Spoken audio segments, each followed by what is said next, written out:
Hello, sumo fans. How are you feeling after this tournament? This is certainly a way to end the year, that's for sure. Yeah, I mean, this was one big, insane tournament that we can all think about when we go into the next year. Yeah, I think it'll be on a lot of people's minds. I don't think anybody's gonna forget it. No, we were commenting at the end of September, we're like, what's November gonna do? And it was absolutely nuts. So first and foremost, congratulations to Aonishiki. Yeah, he did that pretty quick, huh? Yeah, well, I mean, we'll go into details about that, but looking like a Koto Shoujo, like, you know, it's not the best. It's a bit of a zen moment. I suppose. They're not, yeah. He's not intense. Koto Shoujo, I think they did him dirty. Yeah, they did him super dirty. But I feel like that flag is in that same position. The flag's in the way. It could be a little bit further to the right. I'm with you on that. And yeah, we'll get into all 42 of the people in the top division. That's where we get our name from, and he will have his time. He's gonna have a lot of time, I think. Yeah, there's gonna be a lot of time. There's a lot to say. But we will start at the top as we always do, with Ono Sato, who was 11-4. Both of the Yokozuna, really, I went into this with the expectation that they were going to kick ass, and lo and behold, they did. So we're in this interesting conversation that it's like, okay, Ono Sato is a terrifying machine of sumo power, but then what happened in that mix? So for Ono Sato, for Hoshoryu, and for Aonishiki, just like assume that we know they're good, that they belong where they are, they're at the pinnacle of the sport, and we absolutely love how badass they are. And they're doing what they do. That's the premise. That's the ground floor that they're going on. Because, like, for Ono Sato specifically, everything that we remember is the pullout on the last day. And we almost forget the fact that he was just this terrifying sumo machine. That's the great thing and the horrible thing about sumo is goldfish memory, because a little bit, all of us, we are so in it in the moment, and then everything changes with the snap of a finger. Yep. So the story for Ono Sato is that, once again, known for the huge size, the terrifying power, the crushing tachi, but it was his reflexes, his defenses, and that sixth sense he has that saved him.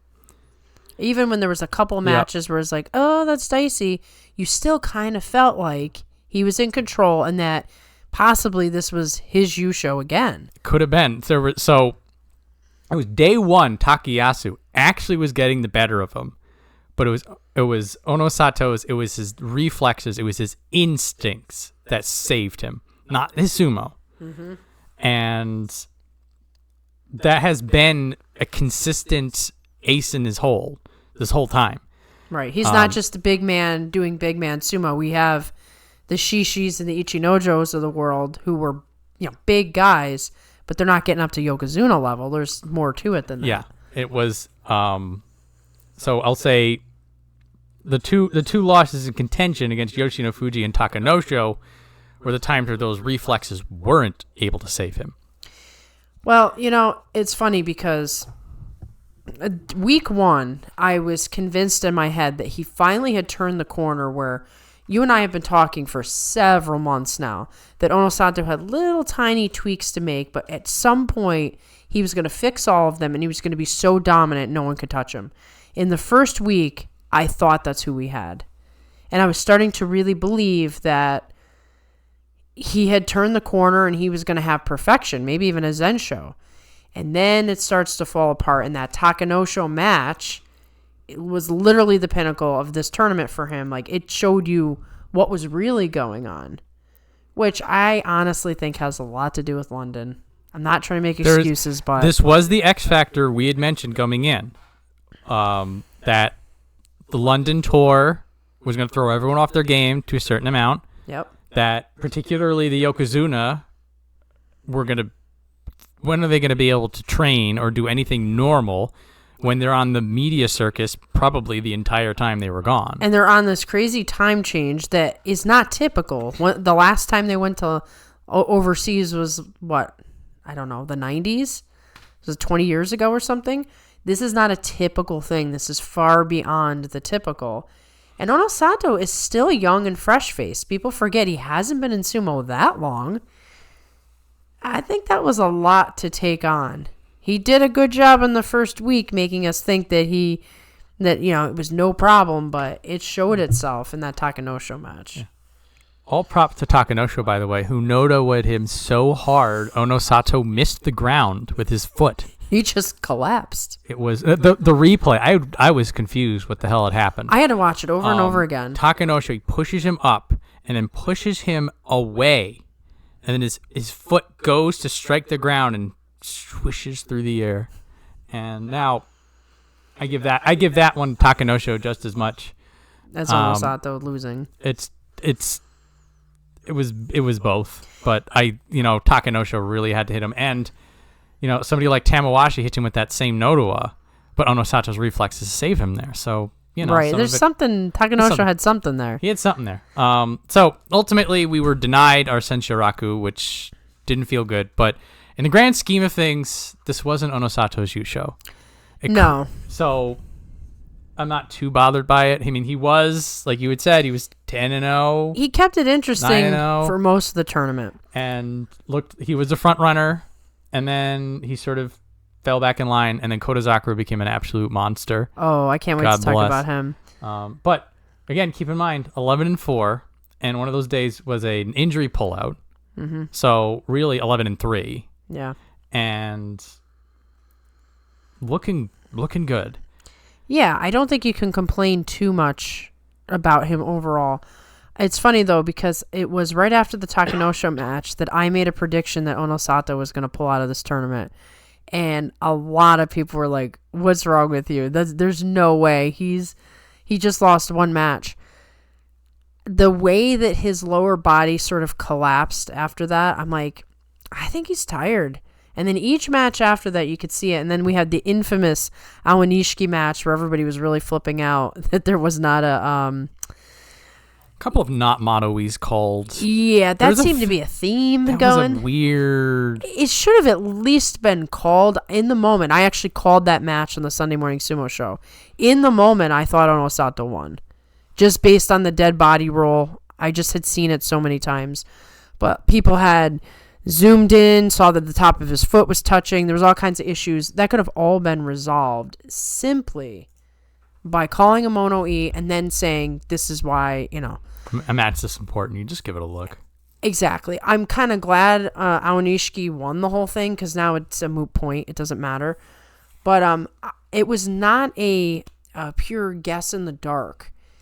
There is precedent set. Both Hoshoryu and Kotozakura have pulled out in final days due to injury when it looked like there was no chance of winning. Ono Sato was tired. If he dislocated his shoulder the way they're speaking about, I'm sure it's because of being tired. That's when you get injured. If you're really, really tired, you make mistakes. So I figured if he wasn't injured yet, he would be injured by the end of the tournament. Hence it happened. Hence it was not some crazy guess. It was based on just looking at the patterns. Had Hoshoryu or Kotozakura not done that recently, I think Ono Sato would have fought through. But it's like, if these guys can do it, because it's a group culture. If these guys can do it, we can do it too. No reason to fight Hoshoryu on the last day hurt when you're not going to win the match anyway. I think that was the decision made. We'll never know. We're not there. No one's going to tell us the truth either. But anyway, hopefully he heals up. I think he'll be fine. I think he should be fine if it's just a dislocated shoulder. Ono Sato does seem to regroup himself. And when he had his, I'm doing air quotes with my fingers, bad bashos of 9 and 6. Right. Though even his debut Yokozuna was that 11-4. Right. And Ono Sato was just like, I'm embarrassed by this. I'm going to get better. And he did. Right. So, and an 11-4 with a pullout is not so bad. It was an 11-3.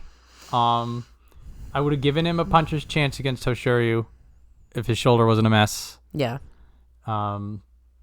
Onosato has proven he can beat Hoshoryu. So I was looking forward to it. It's just, it was a little disappointing. But I have a feeling that what we got out of this tournament, people aren't thinking about it too much. I don't think we're going to worry about it. People forget. They forget Onosato's even there. I'm like, that's not a big... Amazing, isn't it?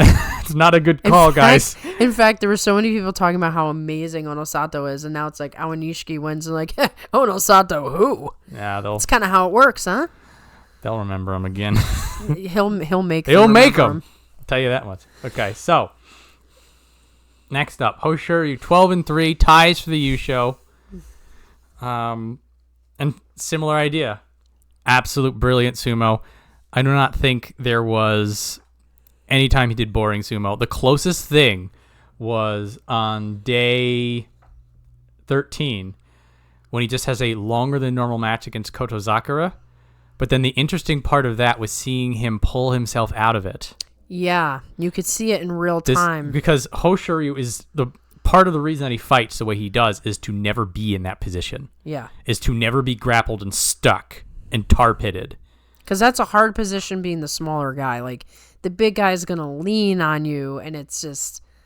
It becomes a war of attrition at that point. And he doesn't want those. No. He's proven he can get out of it now. Yes. And so that is one of many good takeaways from Hoshoryu.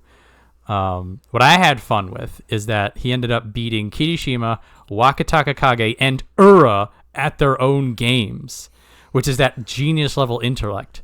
By the way, the fight with Ura, Ura's staggering away, and then Hoshoryu just flail grabs his leg to throw him out. And threw him like he was nothing. He Ura. That was the first time I didn't see Ura smile after a match. Ura was just like, It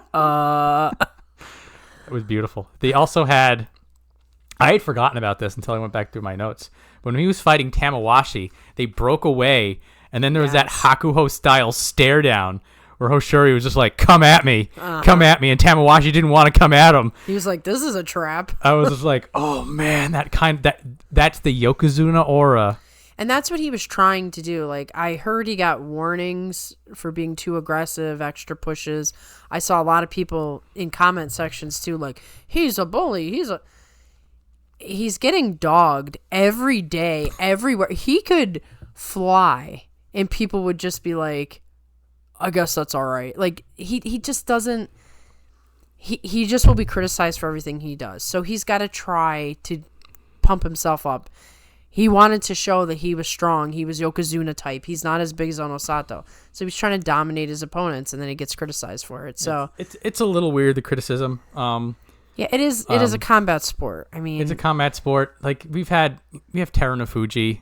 He's done a few of those. Terunofuji would clamp down on the elbows and like break people's arms. He's also Terunofuji's has done some aftermatch push-outs too. It's just when you're in the moment.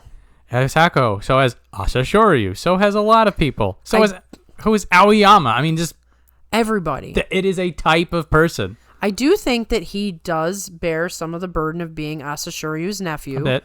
There are people who still are not a fan of him, and he's just gonna get arrows from all directions. There's no stopping it. I will say though that the match that drawn out, his fight with Takayasu, what a brawl! That was beautiful. Pure violence. I wasn't sure. I mean, we know Hoshoryu can go, but Takayasu is a master at like just beating people up, and I wasn't sure if Hoshoryu can hang in like that. This is showing the depths of Hoshoryu's diversity, and this is again why I love how Onosato and Hoshoryu are Yokozuna at the same time for completely different reasons. They're different styles, and it's beautiful. It's beautiful. You appreciate the differences. Some people prefer Onosato, some people prefer Hoshoryu. Some people prefer Aonishiki now that he's in this picture. Many people would like to dump both Yokozuna and just skip right over him. This is another point. I'm going to throw myself under the bus for this, that it was September. Aonishiki beat Hoshoryu a second time, and you go to me and you're like, I think Aonishiki has Hoshoryu's number. I'm like, BS. Mm-hmm.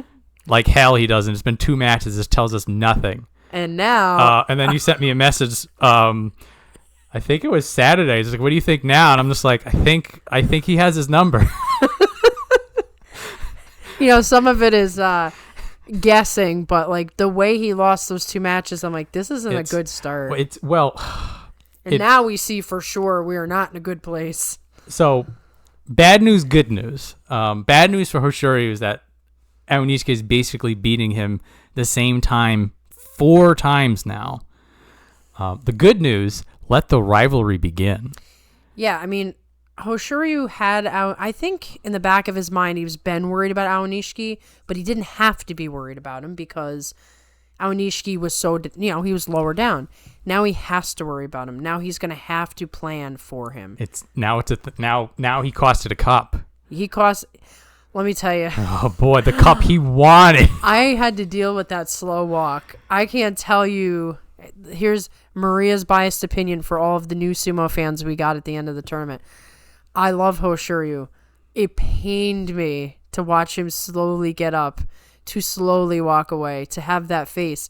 And here you have Aonishiki. His attendant is crying, they're hugging, and Hoshoryu walks up to his and attendant's just looking at him like, please don't hurt me. And I'm like, man, not only has he now not gotten the cup as Yokozuna, and people were already on him about, you didn't deserve the promotion, but now, like, this is the kind of thing that can get into your head and just wreck you. He's got a guy who he's struggling against that I think he could beat Aonishiki, but it is very much in his head. I feel like he was super tentative against him in both matches. Like, too cautious, like, trying to, like, do too much. It's like, all you gotta do is get under him and slap him out. Now, with that said, Hoshoryu doesn't have the height advantage. They're about the same height. Ono Sato can, like, bear down. There's some guys that can just... It's like, try to get low on me, boy, and I'm just going to push down on you. Hoshoryu and him are, like, so evenly matched in skill and ability, but now Hoshoryu is the one acting like he's not as good. It's a mental thing. What's a rock, paper, scissors thing? Yeah, who's going to do what? There are some people that are just going to beat somebody for no reason. Like, Chirinaumi apparently is like 6-0 against Daisho. That was amazing to see that stat. And... I think it was 5-0 going into the day that they fought, and then Chirinoumi just like bodies Daisho, and I'm like, what the hell? It is a phenomenon in sumo that there are some people who just know how to beat somebody else, and it has nothing to do with anything that seems to make sense. Well, and the worst part for Hoshoryu, though, is in that case of Daisho, Chirinaumi, they're not usually lined up together, right? Aonishiki is going to be a thorn in Hoshoryu's side because he's going to cost him more Yushos if he doesn't figure this out. Like, he needs to figure this out. He does need to figure this out. I'll pull the seed of hope, I'll say, for Hoshoryu fans. Hoshoryu has already gone through this twice. Hoshoryu had a beef with Gonoyama. Yes. And then Hoshoryu buried Gonoyama. Oho. Hoshoryu had a beef with Oho. And he's beaten Oho the last 3 or 4 times. Oho still maybe on the comeback. Oho's a really good fighter. I think Hoshoryu Oho is going to be a rivalry that will be fun to watch. Mm-hmm. So Hoshoryu just needs to apply that to one of the best sumo minds besides his own. Yeah. What's it like to look in the mirror and I think this is part yourself. Of it as well. Yeah, because they're very similar fighters. It's fun. It's exciting. Not that the haters would notice. They would act like Aonishiki is completely different than Hoshoryu in every way. And Hoshoryu is not talented in any way. And I don't want to get into it because it's spoiling my mood. But my point is that they are very evenly matched. I will, again, I'm looking at this and I'm like, we have some good sumo to look forward to because both of these guys are going to be fighting each other for years. I know. And no matter how this storyline goes, it's going to be interesting. It could be that Hoshoryu goes 12-3, 13-2, 14-1, and just could never beat him. And then it's this weird phenomenon. Well, the question is, right, because everybody talks about this, and I don't even know why this would come up, but they're like, if he doesn't win a Yusho soon, he's going to have to retire. No. He's been Jung Yusho for all of these. He just hasn't won it. It's not like he's going like 0-7 in the first week and dropping out. But it makes me somewhat glad that Takekisho didn't get Yokozuna. Can you imagine the suffering I would have went through? The criticisms would have been 20 times worse than what Hoshoryu was getting. So, anyway, the point is, being Yokozuna is tough. It's tough. What are you going to do? I'm just going to be the best. You just keep going and Just keep going. ignore everything that people say that isn't helping you. And he was, like you said, he was tied for the U show in 2 tournaments this year. Right, and he took it to a playoff 2 times. So, I mean, what more can you ask from the guy? And again, in the beginning of the year, we didn't have either of these guys as Yokozuna. We are coming in. We are ending 2025. It'll be 1 year. Because it was January, right, that he... Uh-huh. Nice. So, yeah, I mean, let's confirm this. Let's go to the videotape. I honestly don't see how anybody could say he's not Yokozuna material. He's... No, yeah. March, he was Yokozuna. Okay. January. Oh. January's where he got the promotion. Yeah. So he's been part of 3 U shows this year in 2025. No, he sucks, okay? What's wrong with people? Sorry, never mind, Maria. What's wrong? I take it all back. Yeah, but again, we're ending the year. At the beginning of the year, it was Terunofuji retiring, and we're like, who's going to lead this? We thought there was going to be like a gap for years. We didn't know. And then now we have 2 Yokozuna who are both badasses. And Ozeki, who, man. 1.5 Ozeki. Yep. I'll say 1 2/3 Ozeki. I'll give Kodazakura some credit. Yeah. It's very... We're in a much better state than we were about 11 months ago. Yeah, and even prior to that, when we had Terunofuji, and he was only showing up like once every 3 tournaments. Rejoice, we eat. Yes. So we just mentioned him. Kodazakura, we will now talk about the now no longer lone Ozeki. So you look at the 8 and 7, and you're like, oh, he's back to his old tricks again. But my goodness, that doesn't tell it. My goodness, week 1 Kodazakura, we thought he was gonna just. Like, why did he come? Why didn't he just stay out? Katoban. Is this the end? And then week 2, he digs deep. We were mentioning this before in his gritty 8 and 7s that like he is showing that Ozeki pride in a way that some previous Ozeki never could. They just couldn't do it. They just couldn't. And for him, it was, and this is, we were mentioning this about Takakeisho, you evolve your game, because if you don't do it, you're no longer Ozeki. Right. This is literally a battle for survival. And it is very controlled movements. He's reading people's timing. He's deflecting. He's slapping people down. He's doing these sudden go-for-broke charges. Because in the week 1, he tried his traditional, you cannot uproot me kind of sumo, and it wasn't working. Mm-hmm. That's what the 2 and 5 is. Yep. And then like really the icing on the cake is this Onosato fight. It was nice to see him, like Onosato, actually go chest to chest with someone just as big as him. Oh no, like he's beautiful. He could have been 1 in 14, and if that Onosato win was that 1, I'd still think he was an absolute badass. That was, like you said, it was chest to chest, powerful belt work. He just met Onosato from muscle and said, no, I am winning. Mm-hmm. It was that Tochinoshin energy when Tochinoshin beat Kakuryu, and you're just like, he refused to lose. Well, there's a different dynamic here between Kotozakura and Onosato in the sense that Kotozakura was bred to be a sumo wrestler. It's all that mattered in his home his entire life. Onosato's kind of like the fan who came off the bleachers and is just really good. The desire in Kotozakura is stronger than you put him up against anybody. That his desire. If he was not hurt, he'd be up there with those 2 guys. He's almost better now, but he's limited. Yeah, there was that. It was last year. Like he had the U show, and we were thinking he was going to be the next Yokozuna. The beginning of 2020. Thought for sure he would be the first one. Yeah, we're like he's going to replace everything. He gets injured, and it just is this complete mess ever since. But I'm being sold on him in a way that I might not have been sold on him even when he was in his heyday. It's just so powerful to watch. It's like the legend grows every time he guts it out like that. Part of me just wants him to skip January, fix the knees, right? Come back, clear Katoban with a 13 and 2. Be awesome. Unfortunately, I think he probably needs like a knee surgery or something, and we always end up back to that same question of, can't there be an injured list? Well, they got rid of their own injured list. Yeah. Kosho status used to be a thing, and then they ruined it by cheating. Which is why we can't have nice things. But Anyway, well done, Kodazakura. So, Aonishiki. Some Sekiwaki, I guess. 12-3. We were talking conjecture. Everybody was talking conjecture. It's like you and me are the only people who had this awareness that was just like, okay, if he gets another at 11-4, technically it's 33 wins. One of those is when he was at Megashira 1. They've counted that in the past, but it's all these maybes. You're just like, maybe if Kodazakura has if Kodazakura goes Katoban, maybe they'll want to make him Ozeki. Maybe it's 11-4, but maybe if he beats one of the Yokozuna, maybe it's so all this coulda, woulda, shoulda. Everybody wants him to be Ozeki, but he didn't get the Yusho, but it was always 11 wins. And it's like, Disney, and then he just wins it. We're just like, okay. It's done. Pack it in, boys. Why even discuss this? When this airs, he may already be Ozeki.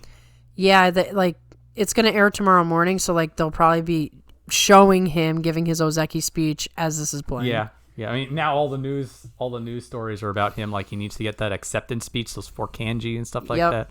And it's made international news, of course, because he's Ukrainian. So, people who don't even recognize sumo, I've seen the articles in, Western journals and stuff like that. Yeah. So, as we'd mentioned, 2 wins against Hoshoryu. His biggest problems in the past seem to have been pressure. But he beats Hoshoryu and then Kodazakura on the last 2 days when the pressure is the greatest. And then he beats Hoshoryu in a playoff. That's the ultimate pressure. The ultimate pressure.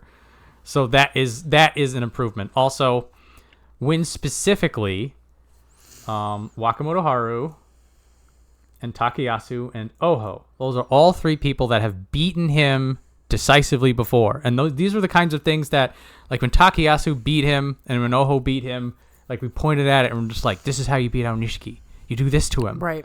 And now Aonishiki is beating those people and denying them those advantages they found. Well, the thing that's always impressed me about him, and I'm not the only one. Once again, it's not like you and I are the only one who noticed things, but we knew very early on he was very special, and there were people who were skeptical. I don't know if it's because of his size or because after he's in some ways he's doing the same thing, right? He's always going low, but he can do 50 million moves at that position. So they figured he would get figured out, and I'm like, you don't understand. He has something internal that's different than a lot of guys. He has, we were talking about drive. He has some of the strongest drive I've ever seen. He makes adjustments after he loses, immediately. And it may be only one more win, that got him the Yusho. It wasn't his 11-4, it was a 12-3. But like you said, he gutted it out. Even after, when he got, who was it that slapped him down? Or blasted him out?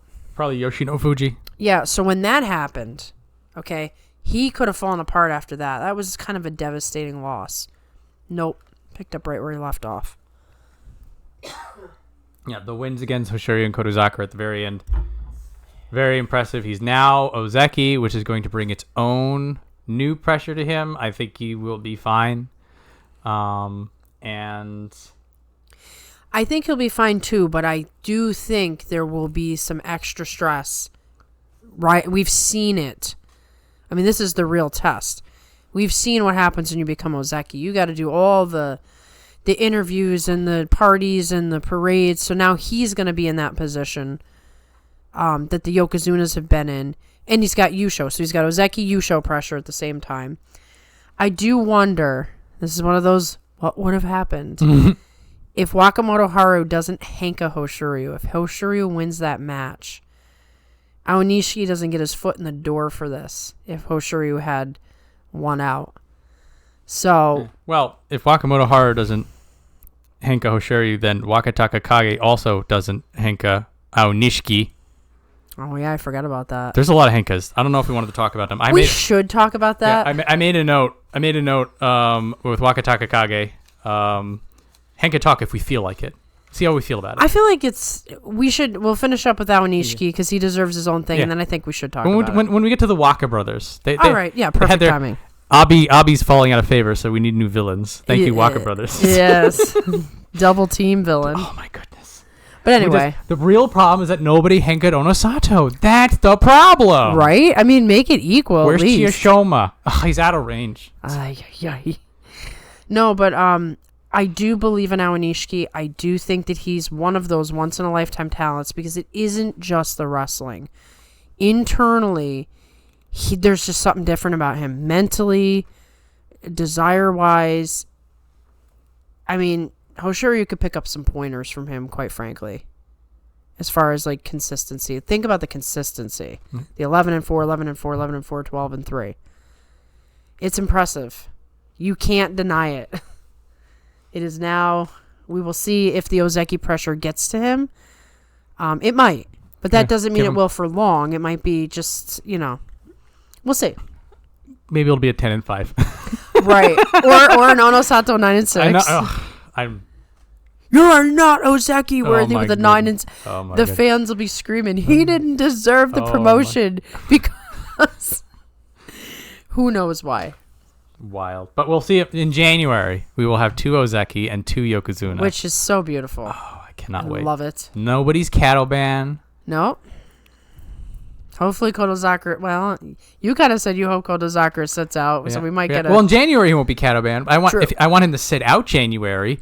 Just get the people with the science all over those knees. He probably could do it now with somebody taking the Ozeki role. This is part of, we do have 2 Yokozuna, but like you're still holding the lone pole at Ozeki. Like it's just as important to have an Ozeki. You don't want that Shin Ozeki malarkey. Yeah. Anyway. So yeah, it might give him a reason now that Awanishiki's coming in such a powerful way. Yep. And then Kozak will come back in March and he's 13-2, and we're like, oh yeah. Oh, okay. Oh, look at those. Somebody's always trying to get our attention. Yeah, get those RoboCop knees in there. We'll see. Anyway, well done, Aonishiki. God bless. What a great way to end the year. He definitely salvaged day 15. Yes. Because that could have went. Could you imagine if Hoshiryu had won on a default, even in the playoff, the default would have left a bad taste. Nobody would have. It kind of had to happen this way. It was the way it was. It feels like the way it was meant to be. Even maybe not the way we specifically wanted, but you're just like, it ended well. Yeah, like everyone's got a smile on their face. Yeah, we do. Except maybe Hoshiryu. But besides that. Yeah, he's so fired up. He's got to be just... He's going to be ripping things apart for the next 2 months. Got to be. Phone books, watch out. They still have phone books, right? In Japan? It's Japan, yeah. Yeah, it's true. They have a lot of things that went away a long time ago. I think you can still get phone books here. You can. They're just way smaller. That's right. They're like little thin things because only so many people actually put their number in a phone book. True. All right. So, Sekiwaki won West. Oho, 7-8. He was more defensive and tentative this time out. That was strange. And I felt like that was sort of his undoing. Now, if this is the answer to if I'm too aggressive, I'm too reckless, maybe still feeling it out. What also worth noting is the last time he was in Sekiwaki, I believe he had double-digit losses. Yeah. Now he's a 7-8. That's not bad. No, it's an improvement. It's definitely also improvement. Also 3 wins.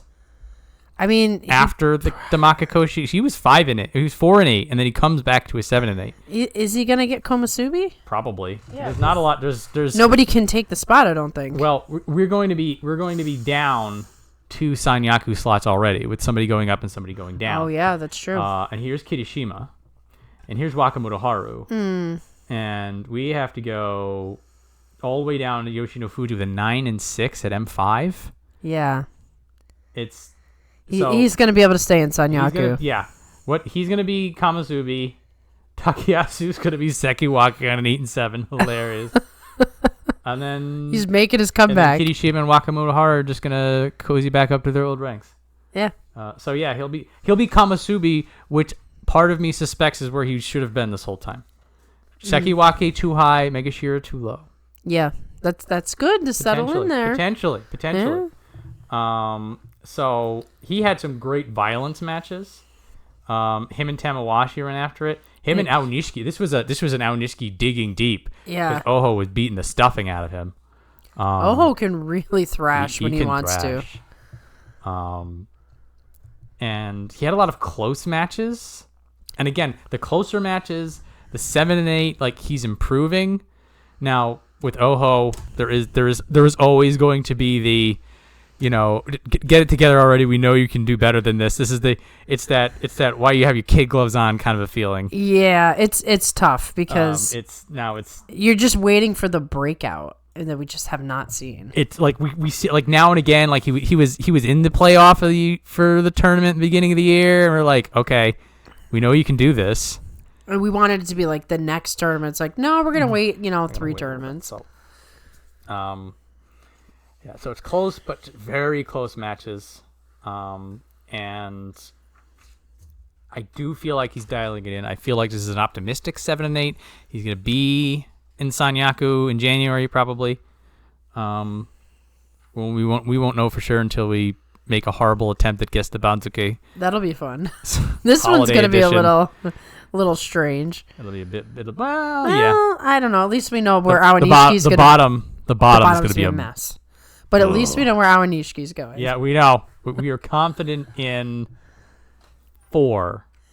We're going to get at least 4. We 4 know points. these are. That's it. Everything else. Well, we're pretty sure Takayasu too. Yeah. Yeah, he'll be Sekiwake. I mean, if they could put him in Ozeki right now, they would. He's just not doing it for him. That'd be great. 8-7 back to Ozeki. What?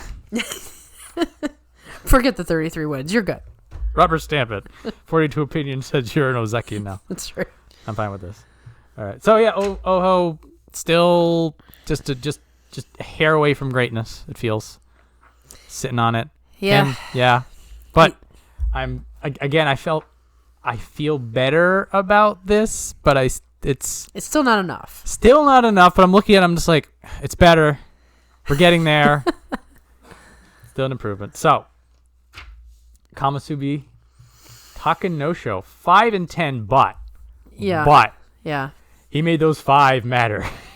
They were important matches. This Ono Sato match right here. This one, oh my goodness. If anything, he could just think about that match when he's feeling low. Yep. Also beats Kirishima. And both of those matches were just... Here, enjoy my hand in your throat. He's really working on perfecting the timing of that Nodowa. He is. Creating maximum damage.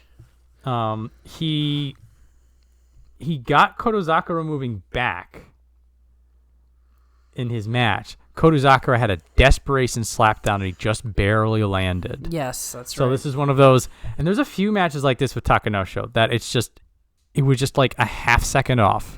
Right, he's not quite... I mean, at this point, I don't know if it's the persistent injury or he's just gotten older. He's just not quite sharp enough to do better than he's doing. Not all 15 days. And a good match here or there. And again, it's just like he could have been 1-14, and then that match against Onosato is all people are going to talk about. Yeah. And I mean, earlier, like when he was 1-6 earlier on, I was sort of just like, yeah. Yeah, I'm surprised. Okay. I was surprised he even got the 5 wins. And of course, I was stunned when he beat Onosato. Beautiful. But I mean, this was more or less what we'd expected. It was just nice to see him in Sanyaku again. Yeah, I mean, it was like an ode to the past, but it's a little sad too that it's like, oh, he's just not who he was. It's showing that it's not who he was, but he's better than he was more recently. Yes, like there's actual improvement instead of steady decline. He was falling apart. He was a shell of himself for like a year. It was hard to watch sometimes. So he's found his way back up to Kamasubi, and now we're just in this new landscape where if you're anywhere even close to M6 or higher, you'll be good. You'll be fighting for your life. Yeah. So the fact that he got up there, he was 12-3 last term. Remember that? Yeah, it was the surprise breakout. So the 5-10, he's still going to be fighting some of these people again. Yeah. So good news, bad news. Because I mean, the records under him are not great. No, yeah, he's gonna be like M3. He'll fight Onosato again next tournament. When you look at these records, it is strange. I mean, I guess that's the effect of having 2 Yokozuna that are firing on all cylinders. Yeah, well, consider, here we go.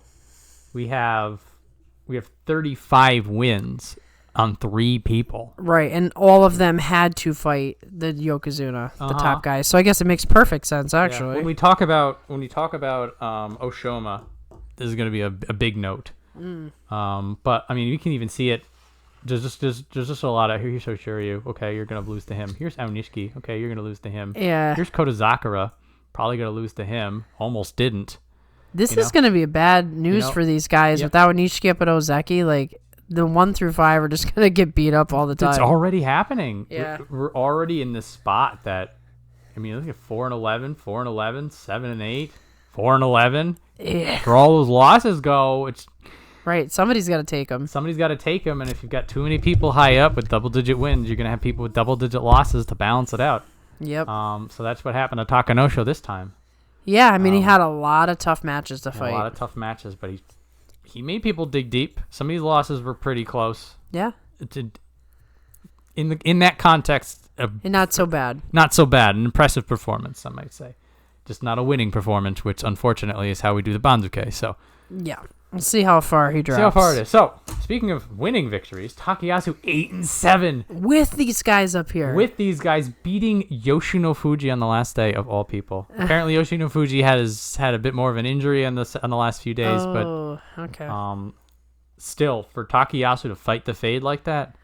Well, the truth about Takayasu is in his older age, like the Ozeki pride just keeps flowing out of him, like, and it can't be contained.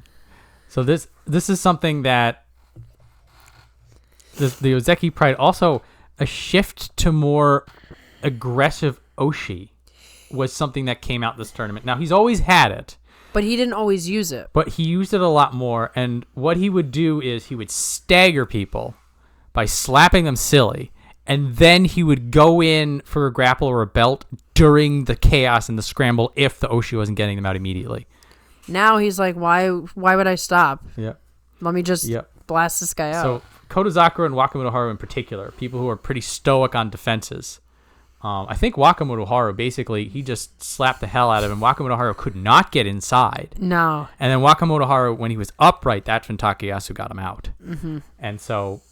Again, this is not something that's unusual for Takayasu, but typically Takayasu is more of a forward pressure fighter who will then get you on the belt and get you out. And it's just that he can go anywhere else in the fight because he's so versatile. Right. It's that he's starting with the Oshi and then going to the belt, which was apparently the adaptation he made in order to get this 8-7. Well, I mean, whatever takes the least amount of toll on his back. Well, this is how Takanosho's fighting. This is how Tamawashi's fighting. Right. It's very shove, faster matches, power focus. To like end the match as quickly as possible. And also to prevent the opponent from getting into the match. You know, it's interesting because in general, the veterans have had a really good couple of years. Like guys who, were decent in their day, or in Takayasu's case, Ozeki, finding a way to stick around even with these young hotshots by adjusting their sumo. There's like a veterans club. It's a secret club. Secret club. We're not allowed in. They all talk about it. They all help each other out. Tamawashi gives out some of his elixir of, from the Fountain of Youth. And yeah. So it is good to see Takayasu sticking around. This is his third tournament in Sanyaku now. Nuts. I mean, he's not going to go on an Ozeki run, but fourth.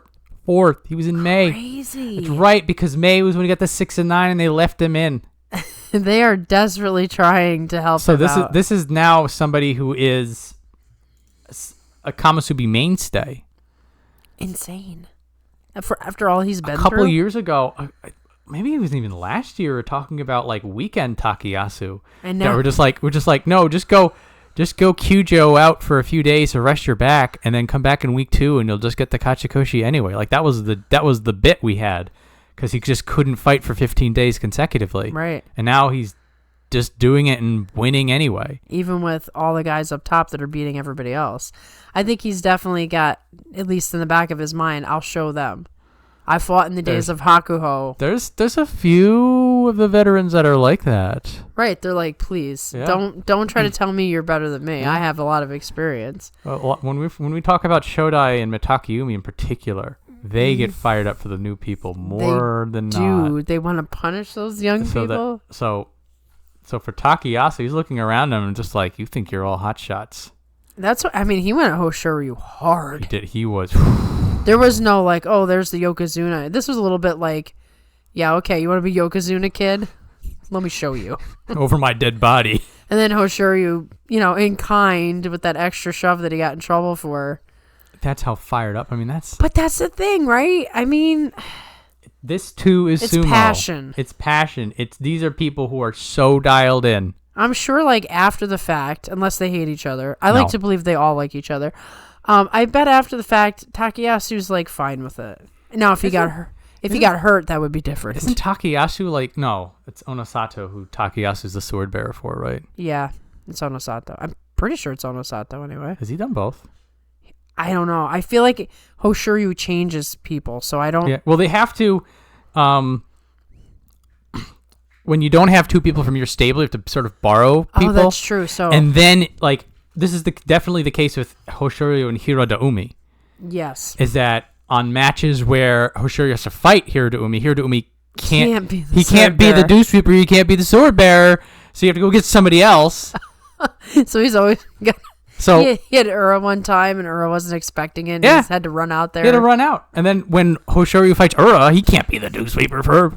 So that's what stinks about being in a stable, where you're the guy, and that's it. No, Isegahama doesn't have that problem. No, they don't. But they also don't have a Yokozuna. True. And yet. Give it a couple of years. We'll see. Yeah, it probably will take a couple of years, but who knows? The way things are going. There's a few Fujis. These fast risers, I mean. Yeah. There's a lot of those these days. Yeah. Everybody's looking for the next big thing. Well done, Takayasu. It is very much like you defy expectations, but you're listening to my heart. Yes. We always want him to win. We're still waiting for that Yusho, that elusive Yusho. One day. Maybe. Yeah. Maybe never. It doesn't matter. It matters to me. In our hearts. I can't lie to myself. I know. All right. So, Megashira, number 1. Haku Oho, 6-9. So close, but so far. He finally didn't look injured, and his sumo was terrible. It was... I mean, terrible for what was expected. A lot of people were able to redirect him. A lot of people were able to deal with the power. Mm-hmm. And... Now, he beats Hoshoryu on day 1 with this Go for Broke power. So it's definitely good enough to get him up here. And he does start to get it together near the end. Half of his wins are in the last 4 days. So when you are 3-8 and you'll take a and then you're just like, no, 6-9. I'll drag myself back up there. So he doesn't give up. He's like the kid who messes around all semester, and he's like, "Oh, the report cards are coming out. Let me do a couple assignments, and we'll be good." Yeah.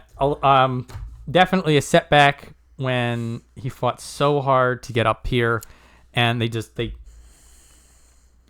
give it to him because Takanosho was just that little bit better, and now he's gonna fall back down a little bit, and then he's gonna have to do that much better if he wants to get the Sanyaku. It's the unfortunate cycle of motivation, I guess. It's motivating you to dig deeper if you want to get back. Figure out something new, figure out something better. You want to talk about a Segahama guy who may be there?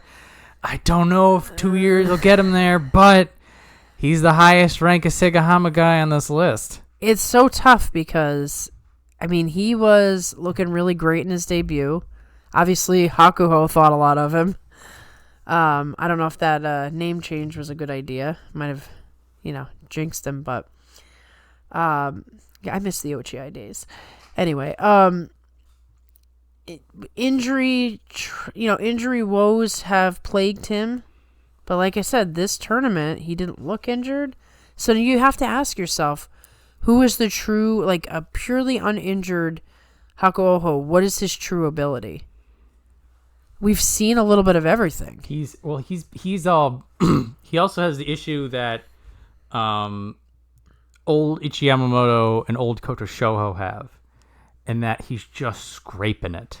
Yeah. So he's good enough that he's able to keep moving forward despite everything else getting higher and higher and higher, and it's just Megashira 1 is just barely too much for him. Mm-hmm.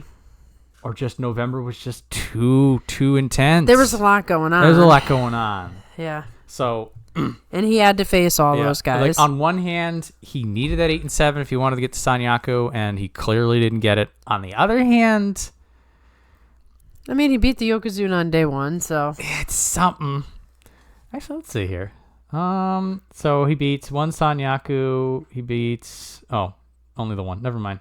I was gonna make a point, but it wasn't there. Whatever. Sorry, Hakuoho, you got to go down. Can't go up. Not with 6 and 9. Probably not too far though. He talks big. There's a lot of 4 and 11s here. And again, the crap he's been through to get to M1. Again, this is maybe it's not the destination, it's the journey for him. Yeah, it might be a couple years journey. I mean, got to remember the Daisho story. That's true. Daisho was. No one thought Daisho would ever be a Sanyaku mainstay. And he did it way later in his career. Way later. Also, keep in mind, there was a point that we didn't know if Hakuoho's stable was going to survive. Right. There was so much crap going on last year. Which had to have impacted his growth quite a bit. Think about what he's been through. Think about all the crap. All those manga seasons of him just in the mess. Yes. So, let him figure it out here. I'm putting him on the shelf. Let me tell you, I picked him in my fantasy leagues, and I'm like, oh, you're killing me. Yeah, well, yeah. I mean, there's definitely that. I have an S list myself. When I would do fantasy sumo and I pick somebody and they do badly, I'm just like, no, you're not coming back. You're on a hex upon you. I trusted you. You betrayed me. Anyway, sorry, Hakuoho. Next time. Speaking of betrayal. Oh my goodness. Wakataka Kage. 7 and 8. He pulled himself out of it. He did. I don't know how. But he's his power wasn't able to be there when he needed it. That has been a problem for the last 2 tournaments too. Oh, it was the Churana Umi match. His 8th loss. This one was very big and very telling. Now, again, add this to what we were talking about before, about London, about end of the year. Maybe he just got beat up a little bit too much. The lost Ozeki run. Who knows what? Day 14, maybe he's already beat up. But Churana is somebody who he should beat. And Churana just pushed him backwards, knocked him off position, and shoved him out like he was some M8 trash. Yeah, that was so props bizarre. to Churana, by the way. Yeah, all props to Churana. You take your opportunities. Yeah, for somebody who's on an Ozeki run to get thrashed like that, it's not good. Yeah, there was a few losses like that was sort of really telling. I'm like, he's got to be hurt, like some sort of lingering thing. Could be.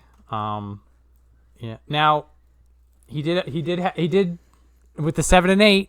You know, his brand of sumo to get him about as many wins as he did losses. It's just when he needed that one win the most. And this is another story about being in the top 5. You know, it's just that one win. That one day can make all the difference. And we've talked about it, like, unfortunately for Wakataka Kage, I mean, at one point, he was the next Ozeki hopeful long before this most recent run. And then he gets the injury and he gets dropped down, and everybody who was in his class, Hoshoryu and even Kirishima, got up to Ozeki. They just surpassed him. He's just getting outpaced, and a little bit. It's unfortunate. With a 7 and 8, he's only a step behind, but it's too much. One step makes all the difference up here. It really does. So, did we want to talk about Henkas, or are we good? I think we need to talk a about little Henkas. bit. Okay. There was a lot of Henkas. Okay, so there's a bit of a villain arc going on. Now, I will start at the end with this one. What I will say is that Wakataka Kage, okay, maybe he Henkas Aonishiki, but then keep in mind that then Hiroda Umi Henkas him back. Karmic balance. He wins, but now he loses. Also, this is Hiroda Umi who never Henkas. Right. This is like the spirit of sumo coming to Hiroda Umi in a dream, and he's just like, you need to henka this fool or things are going to get out of hand. Right, we're going to have some problems. Remember, this happened to Taka Keisho. Yes. Taka Keisho henkas Hokuto Fuji. And then the next day, Wakataka Kage Henka's him. Universe in balance. With that said, I almost think that moment was a dark moment for Wakataka Kage, because now Henka's in his repertoire, and he's pulled it out far more times than I think he ever intended. But now it's almost too good for him. Like, he can't resist it. It's like he went to the dark side after that Takakeisho thing. Yeah, if people are hating on Wakataka Kage for hanking Aonishiki, like, I get it. This isn't the first time, and it's probably not going to be the last. It's definitely not going to be the last. Everybody's having the Henka conversation again. We've had the Henka conversation. Dude. Ain't worth it. But just, like, I'm looking at this from, like, a karmic balance. And Wakataka Kage did not gain anything this tournament from the Henka. It was given. It didn't even affect the outcome because Aonishiki won. It was given, and it was taken away. All is balanced. Is that the case for Wakamoto Haru as well? Did he get karma back, or did he just throw a Henka out there that just... He did good sumo. He did. Wakataka Kage did not. True. All is in balance. That's actually a good point, though. Wakamoto Haru did get away with it. So the villain arc is still... Yeah, it's fresh. Real. It's still fresh real. And real, and... Yeah. Take a little bit of jokesters here. I don't know if you guys are figuring Well, the funny thing is...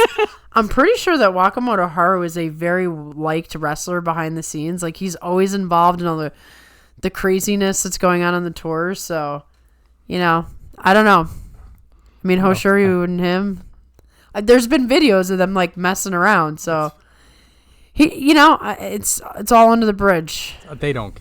It's like it's my fault for getting tricked, basically. And the most important point that I will say, that nobody here had a better looking Henka than the master of it all.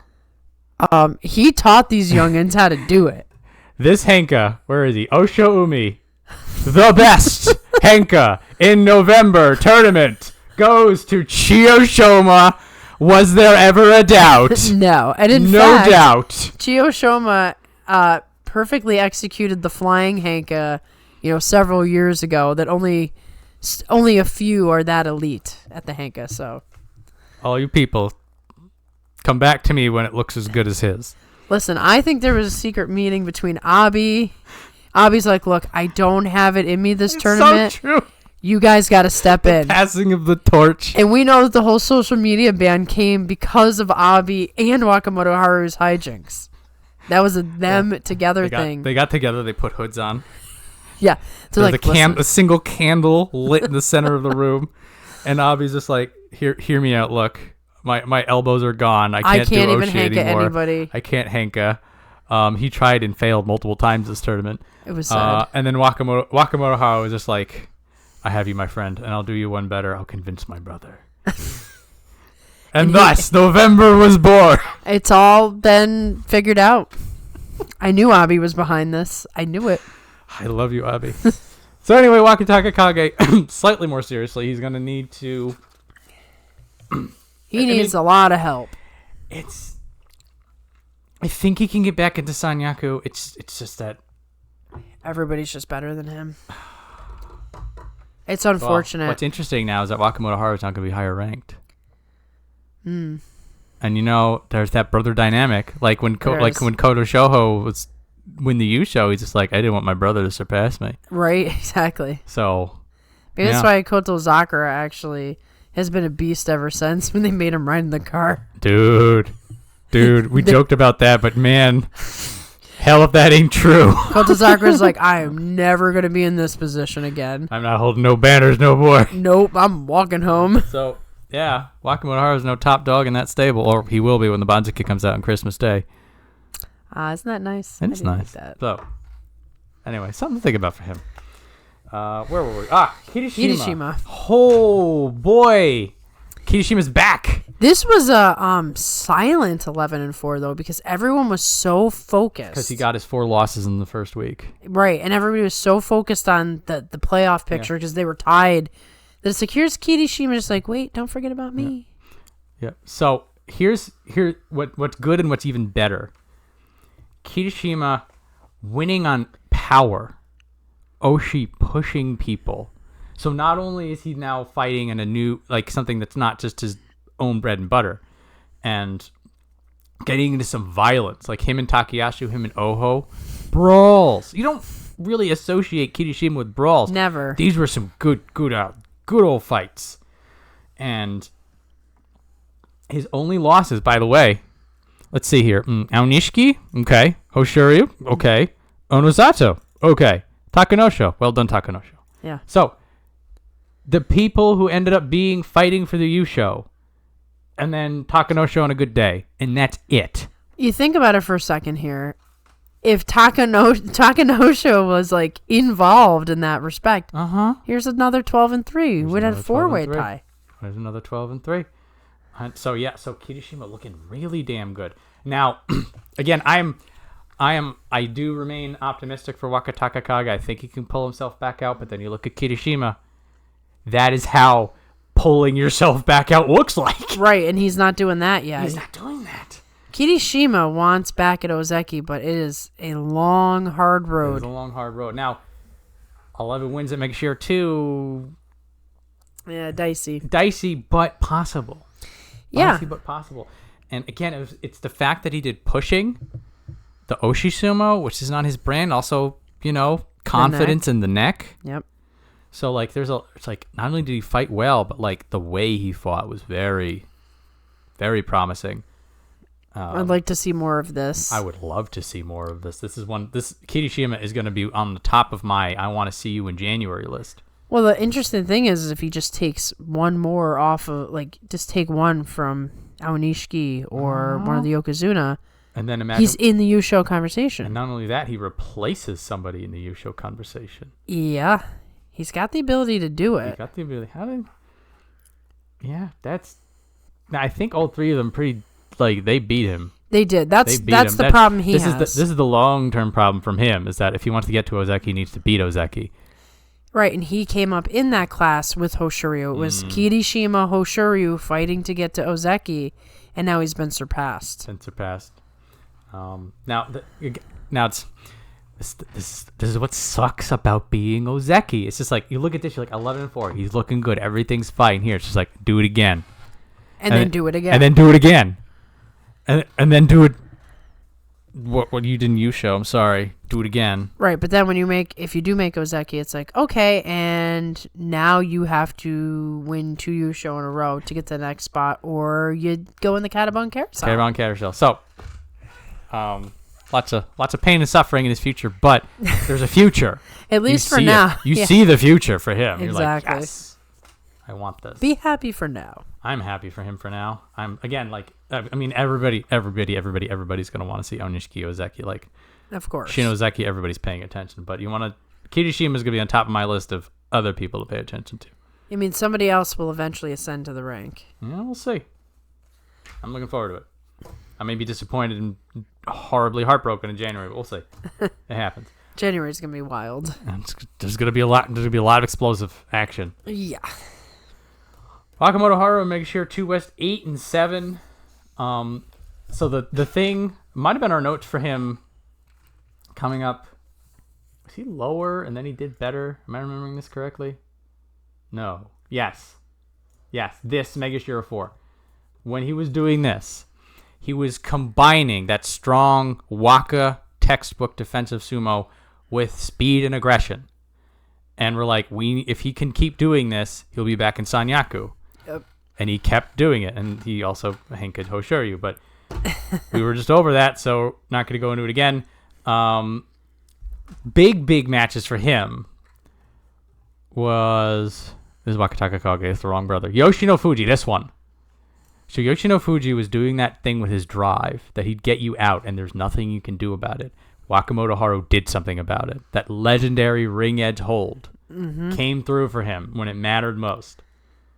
And then, where's Kodazakura? The day before, he beats Kodazakura to the punch. Kodazakura's kind of fast. He doesn't look it, but like on the Tachi, he gets his hands moving. Oh yeah. He beats Kodazakura to the punch. He gets Kodazakura moving back and out before Kodazakura understands what's going on. This is these two matches right here. Like these are the core of what Wakamoto Haru is doing correctly. Yep. and then he Henka Hoshuri. But again, we're not going to talk about that. Not talking about it. I don't know who brought that up. Who's doing I know. this? Who's whispering in your ear? Goodness gracious. Anyway, so just the landscape of this, like we were saying before, there's 2 open spots in Sanyaku, and then we have an 11-4 and we have an 8-7. So they're just the 2 best people. I mean, I would love Ura, but there's an 8-7 that's higher than him. Yeah. And we go down to Yoshino Fuji. It's a 9-6 that makes you a 5. It's not quite enough. Not quite enough, and and then it's like an Ichiyamamoto 11-4, making sure 8, and that we scrolled too much. So well done, Wakamoto Haru. You're gonna get back to Sanyaku. He's gonna get back. But he's in the same sort of position as Kirishima. I mean, they both were going on that Ozeki run with Daisho. Yeah. And it never materialized. Well, with the 8-7, it's not even. Yeah. We're not even there. He just needs to, his goal is to stay in Sanyaku. Right. It's to find a way to do an 8-7 again. Exactly. Which maybe he'll do. Without a Henka. Who said that? Is there an echo in here? I mean, if he does get it, it's without Henka, that would be an improvement. Yes. We'll find out. I don't know, unless guys. Henka's a legal move. Get over it. We're gonna get a firestorm in the comments again, and I'm here for it. Favorite 4-letter words. Don't actually do that. We'll get kicked out. We'll get kicked out. Don't do it. Yeah.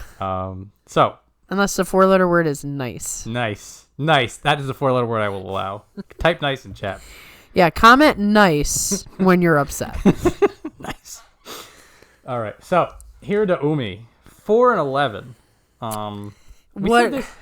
We said this about Atami Fuji before, too. That we're just that is a damn good-looking 4-11. I mean, it's impossible to describe to someone who didn't watch it. If you just looked at the records, it's you don't know how hard this man fought. So, here's the thing about this 4-11. Every single match was absolutely great to watch. Hirada Umi is a spectator's dream. Yes. Because he is thrashing. He is power. He is offense. He is... Oh, the match with Yoshino Fuji, when he's squirming. You're watching those deep sea fishing, and he pull out this marlin, and it gets off the hook. It is flailing and thrashing the boat. It's wrecking everything. That was Hirada Umi in that Yoshino Fuji match. That was insane. It was insane. It was great entertainment. It's just... he fights Aonishiki, and they do the spins and spins and spins. You're just every time he's in the ring, it's great, and then he's 4-11. I know. It's just a shame that he's just not quite good enough. That's the unfortunate thing for him. He's good enough to hang in the match with the guy, but he's not able to execute and finish a match as the winner. It just never works out. Doesn't work out. And these matches... Maybe he needs to get a little bit bigger or something like that, but that's always tricky. So these crazy, close, fun, wild matches, some of them were close, some of them weren't. Maybe that's just part of his style. The problems are the Takayasu and Tamawashi losses. So Takayasu absolutely slaps the stuffing out of him. And Hirada Umi just cannot find a way in. And he's just done and dumped out. Tamawashi does that weird face grab, shove down thing. Yeah. But it's ultimately the same problem, that Hirada Umi is just controlled, bullied, and thrown away. And that's why I think, I guess maybe he's too light. But I mean, some guys, it doesn't help them any better to be heavier. But just something is not enough strength. Yep. Maybe it's just people are able to read him. Some people just, maybe they beat him to the punch. Maybe he's just unlucky. Who knows? There's a little bit of that. Maybe a little bit of that. But the unfortunate reality is that he is well out of reach of his old Sanyaku rank right now. Yeah. And that sucks. But it's also what we were saying before, that when you have a lot of people double-digit wins, somebody's going to have double-digit losses, whether or not you feel like they deserve it. Right. It's unfortunately, you're in the spot where you're going to go through every single one of these top guys. Every single one of them. In a row. And Oshario, you're just... Onosato, Yoshino Fuji, Kotozakura, Aonishiki. Yeah. You're not getting out of this if you're at M3. No. So, you've got to be better than all of those guys, and that's a tall order. Too tall for him, unfortunately. Mm-hmm. But, oh well. He's still great to watch. I still loved him in November. And he'll still be around. He'll still be around. He's he'll go lower down and give some of the new young guys some trouble. thrashing. Oh well. So, anyway, let's have fun. Yay! My notes on is Ura, 8 and 7. Okay, serious notes. So remember before how I was talking about how that serious Ura sumo wasn't going to work up here? Uh-huh. It works up here. Excuse me, what? He did this to Koto Zakura and Takayasu. Right. I mean, these are serious dudes. These aren't guys who are messing around with, all the extras. Yep. Yeah. Also Wakamoto Haru and Haku Oho. So specifically what he does to those two is that he starts low and then goes inside and grapples high. He moves up. Yeah. So he's always done the low position, but usually he would do something crazy with it, a leg pick, throw somebody over his head, Uchimuso. Now he's like, I don't have to do all that. I can just come from the lower position and grab the belt. And apparently I'm pretty strong. Because he escorted people right out. It was the mix of crazy and serious Ura is legit. You almost like short circuit when you're watching. You're like, huh? I don't know who Ura is anymore. Yes. But then he flies out into the stage and almost does a somersault kick into a person's face. And I'm like, oh, right, it's still Ura. Yeah, he basically bowling balled his way. It was a Wakataka Kage fight. It was a loss. It was like right here. It was Wakataka Kage. And then like Wakataka, he chucks him out. Ura does his somersault. And like the heel of his foot comes very close. It's almost like an axe kick. It would have been an axe kick into like a 70-year-old lady. and then Ura's just disoriented, looking around, like, oh, okay, everything's fine. He's like, smiling. Oh, sorry. I was just like, that could have been a hospital visit for someone. Yeah, everyone's extremely lucky. Wild Ura, only Ura. And you know what? He didn't get a warning for it, I'm sure, because they're like, Ura, we love you. Can't give her a warning. Exactly. What are you gonna tell him not be Ura? Yeah, that would ruin everything. Impossible. Well, he's not getting hurt, so I mean, I guess he's got to do his somersaults. Do his things. So, bless you, Ura. We all love you. With 8 and 7, he's going to. He's gonna go up. He was shockingly close to actually being. Actually, no, he's gonna be M1. Yeah, he is. He's gonna be M1. He's gonna have to fight all those guys. Madness. Again. Oh, January's looking good. January's going to be entertaining. So, Kamawashi, 7 and 8. So close. He was very close. They're going to let him hold, I bet. Probably. Let's see. It was all forward power. All of his wins That's the only way with Tamawashi. It's what he does. Right. He's doing some pretty cool parrying, but everything's forward. Everything's power. Everything is, I'm going to crush you into dust. Well, I think he knows, and we can talk about this as, he's a 41-year-old guy, and he's still in the top division, and he's Maegashira 4, for goodness sakes. Going backwards is a recipe for injury. If you get him backwards, or if it's a longer match, he lets done. it go. He lets it go, and that's just because he doesn't want to get hurt, and it's smart. Some of this is just like, are we fixing this? No, that's just what will happen. Yeah, because if you're going forward, what are the odds that you'll get hurt? If you're going backwards, there's like 50,000 things that can go wrong. So he's got the secret formula here. He's strong and tough, even at his age. Like he's as strong as. He's probably like a little slower, and maybe he doesn't have quite the impact he used to, but he's a powerful man. He's got the timing down, so he doesn't need to be fast, and he doesn't need to be moving all over the place. No. It's just like you hit him right the first time, and it's done. We'd say it's economical sumo. Very, very efficient. And everybody loves him. Yeah, who doesn't? I mean... Yeah, so the 7 and 8, it's barely anybody's going to notice. No. And like I said, they'll probably let him hold again. Maybe they'll let him hold. It'll be like a half rank. It'll be fine. I mean, worst case, Maegashira 4 West. Yeah. So, he did good. It was great stuff. And he's putting the pain on everyone. Like the Yokozuna, like they were tested. It's a tough match when you have to fight Tamawashi. Maybe even you feel confident that you'll beat him, but you're gonna get slapped around. Dude, yeah, like we said, there was like when you fought Hoshoryu, like you fought into a standstill, and we had the great standoff moment. Yeah, that was classic. Hoshoryu, I had a flashback during that. Oh man, that was the exact pose. It was so good. It was the exact pose. Good. Yeah, made Onosato sweat a bit. Keep at it, Tamawashi. Keep him honest for us. So teach the young'uns. He'll keep you doing this for another 40 years. Yeah. Making sure 4 West. Oshoma 4-11. So I was building him up this whole time. I'm just like, he's back to this rank.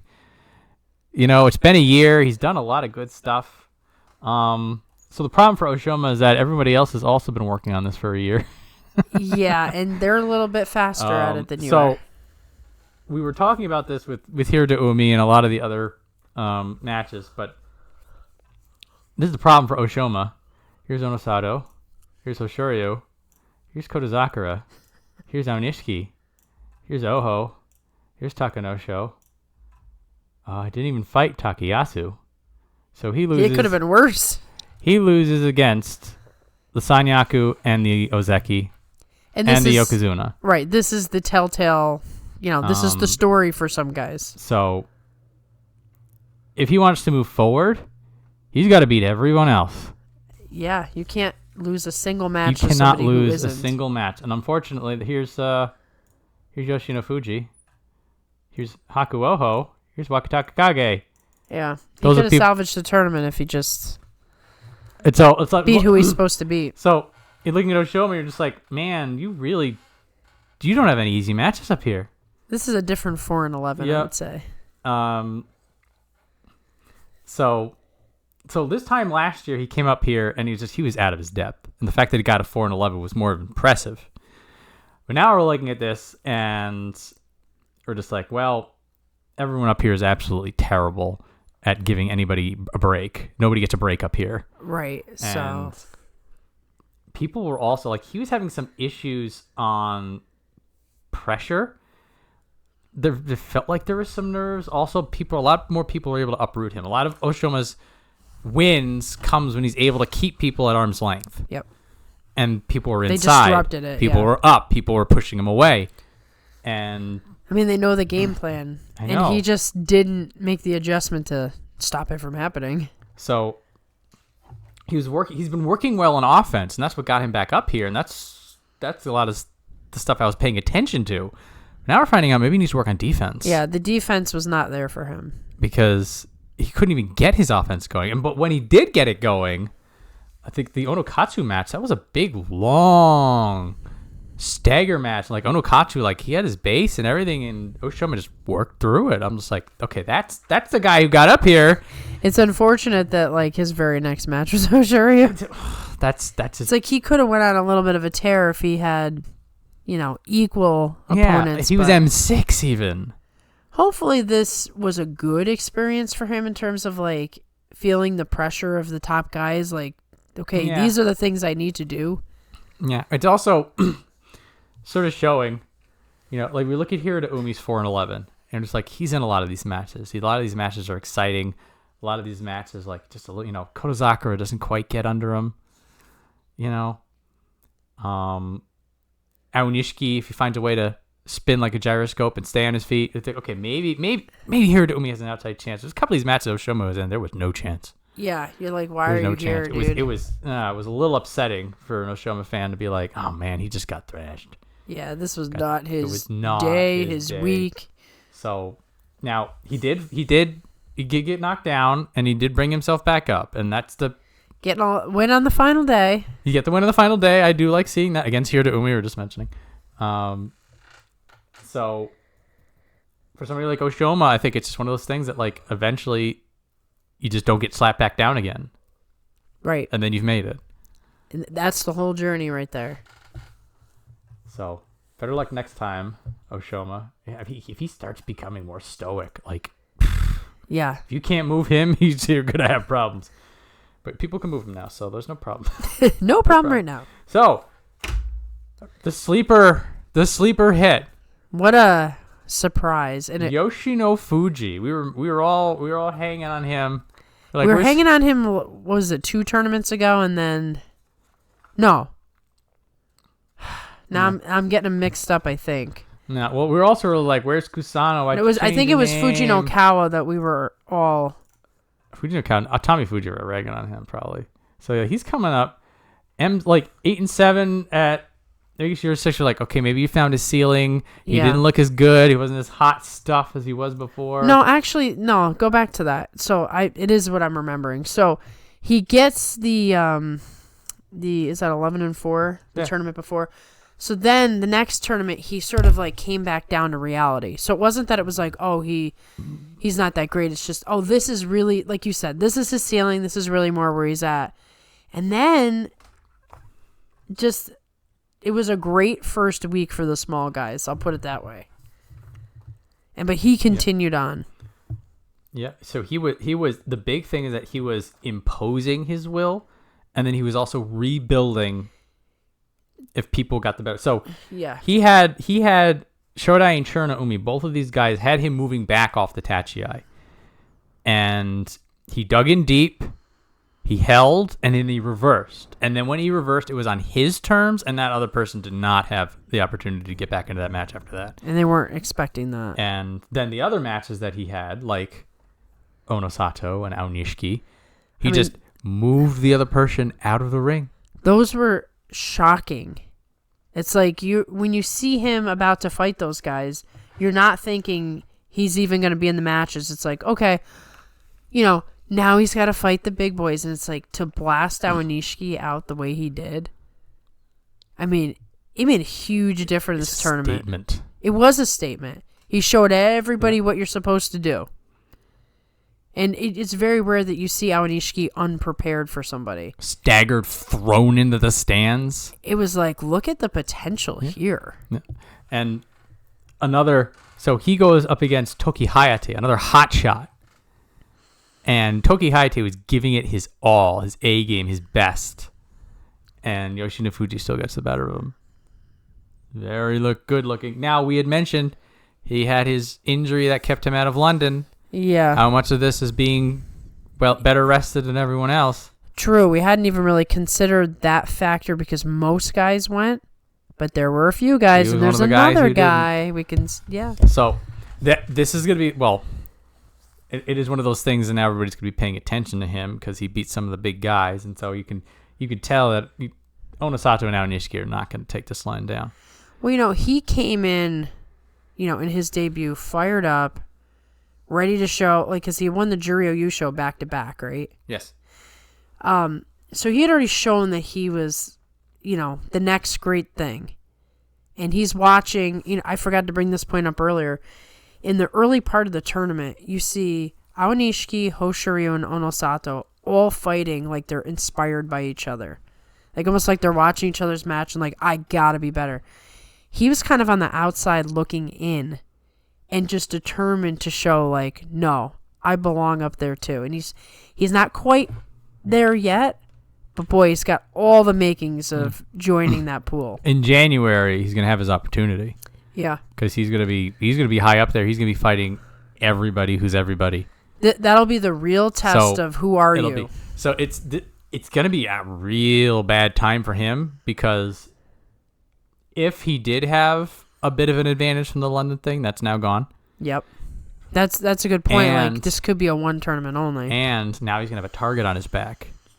Because Onosato's going to want that one back, and Aonishiki's going to want that one back, and Hoshoryu already has them and isn't going to be the one to be losing out of that 3. Hoshoryu is going to want to be like a demon the next tournament. Just not lose a thing. He's not going to want to lose anything. So theoretically, some of these losses over here may have been to a re-aggravated injury. So the water cooler says, take that for whatever it's worth. Hopefully we don't have some kind of injury that impairs future progress. But he's going to have a well-earned bad time. Right. Hey, you all got to go through it. Yep. So very few actually surpass our expectations. And it's going to make for some very fun sumo, though, because... Well, even if let's say he has Aonishiki's number, it affects things. Yep, and he's going to be fighting Onishiki. He's going to be fighting Kotozaku. He's going to be fighting every single person in Sanyaku and Yokozuna as well. Yep. And that's going to be 8 of his matches. Yeah. And all you got to do is take a couple to give yourself a good record. Yeah. Bad news for the Mega Shear people. If you can't beat a Yokozuna, the Ozeki, the Sekiwaki, or the Kamasubi, you're Makakoshi before you even do anything. Welcome to Sumo 2026. Such a different world than the one we lived in for those years. Those dark years. Yep. What's your easiest match? Takayasu? Did you just hear yourself? Did you just hear yourself? Oh, Oho's better. Are you sure? Yeah. It's not sounding too good for them, is it? No. But, I believe in Yoshino Fuji. I think if he's healthy, I mean, that's the X factor. He has proven he is somebody to pay attention to, if nothing else.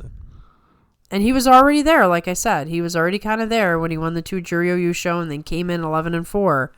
He just had like one-off tournament. He was getting his footing, and now he's blasting, and now we're going to see where it gets him. Yeah. I mean, it'd be good for Aonishiki to have a little bit of a kryptonite, too. I think if everybody has a bit of a kryptonite, then it's... Right, just makes it more interesting. Exactly. Interesting. So well done, Yoshino Fuji. Who used to be Kusano, and it threw me off. I feel like after the 15 days, I'm getting used to Yoshino Fuji. I'm still not used to it. Like, you said Yoshino Fuji, and that's why I'm like, wait, huh? Yeah. Oh, yeah, that's right. Kusano. Yeah. Okay. I keep writing Yoshi in my notes. Yeah. Just because I like the Yoshi. I like the Yoshi reference. Yeah. Do. Yoshi was like one of the best characters. Anyway. I like the blue Yoshi, but whatever. Shodai. Hey, he's back. He's on my list, too. Why'd you do it? I don't know why. Why'd you do it? Let me explain the philosophy here. Okay. And it was a stupid one, okay? In these contests where you have to pick somebody from each, section of the Banzuke, you don't win it at the top. I mean, you got to be perfect at the top. You got to pick your Onosatos and your Aonishikis and everything. But there's going to be like 50 other people who pick those same guys. So where you win it is actually with your bottom half. Yeah. And you got to take risks. What's a bigger risk than Shodai? But it was a foolish one, okay? He's never being picked again. I don't care if he goes 12-3 next time. I don't want him on my team. This tournament made me so salty at him. This is a return. Could you have at least gotten 6?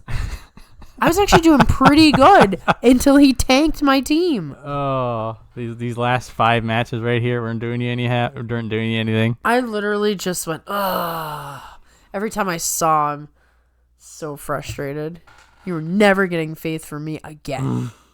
Because he had that good tournament last time. I'm like, it was the Shodai from the past coming here in a time machine. The Shodai is now back where he belongs, and this is the Shodai that we're used to. Yes. This is the real Shodai now. This is the real Shodai. And that some days he has some good matches. Some days you're like, oh yeah, he was Ozeki. Some days he just takes a nap. Yeah, but like some of these matches he lost, I'm like, he looks terrible. It was beyond just like, I'm taking it off. It's like, you're getting beat.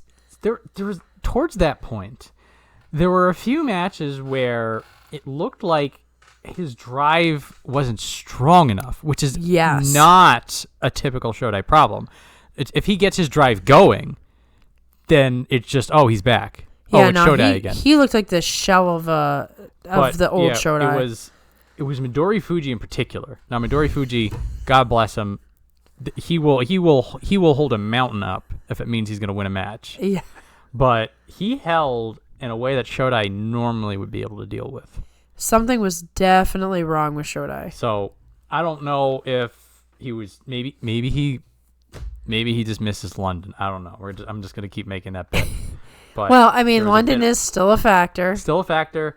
It is atypical for him to lose specifically when a drive doesn't finish. Yeah. That's not a Shodai loss. A Shodai loss is when he doesn't start. A Shodai loss is when his drive is reversed. Right. I mean, you'll see him lose matches where, like, when we talk about he gives up, we're not used to seeing him lose matches where he's just downright beat. He's not... He wasn't in control of most of his matches. So that part is a little curious, and that might have gotten you up to 6 and 9. Exactly. The 4 and 11 is unlike him as well. He usually puts in enough of an effort. Well, it's like he could take a long enough nap to a 4 and 11. It's just that there were a few of these matches that were very weird. It really could be the fatigue. I mean, he is on the older side. And him and Mitakeumi, you're just like, oh, they're not old. It's like, oh yeah, he's 34. Yeah, I mean, it's going to take a bigger toll on him. They didn't have that much time after London. No. It was like a couple of weeks. And you got to adjust that time. It's really the time change. It's 6 hours difference. You know, for people who are very, very regimented and do the same exact thing every day, that is such a huge disruptor. If you're elite, you get over it. Shodai is not elite, okay? Not anymore. No. Some people say he never was, but look. If he's a fluke of an Ozeki, he's still Ozeki, guys. Get over it. Gotta change the standards, John. We gotta change the standards for Yokozuna too. I see your comments. I see what you say. If instead of being happy that we have multiple Yokozuna and now multiple Ozeki, we just want to destroy the whole thing. No, we should have no Yokozuna because the standard should be so high that literally no one can achieve it. Let's put Shodai back in Ozeki. There we go. Shodai, Takayasu. We'll take Goeido out of retirement. Unretire Goeido. Unretire Hakuho. He could probably still beat half the... You're got a 15-0. Oh, another... what year are we in? Hakuho got another Zensho? Okay. Tamawashi remains the same. No changes. No, he stays exactly where he is. Anyway, I'm going to not be so salty anymore. That's fine. It's fine. We'll be mad at him until January. Yeah. Then I'll move on because I will never pick him again. There you go. And he can't hurt you. He can never hurt me again. I won't allow it. So, Tommy Fuji, 8-7 on the last day. You got Mitakeumi. I'm not going to say it's a gimme, but it certainly helps. Yeah. They were trying to help him out. Oh, it's fine. You have to get there. Yeah. So it was a Darwin match. I think Mitakeumi was also 7-7, so they love doing that. Yeah, they love those matches. Sometimes you just get somebody a little high up or somebody a little low down. Tommy Fuji, words. Variety of offense. He's mixing his game up a little bit.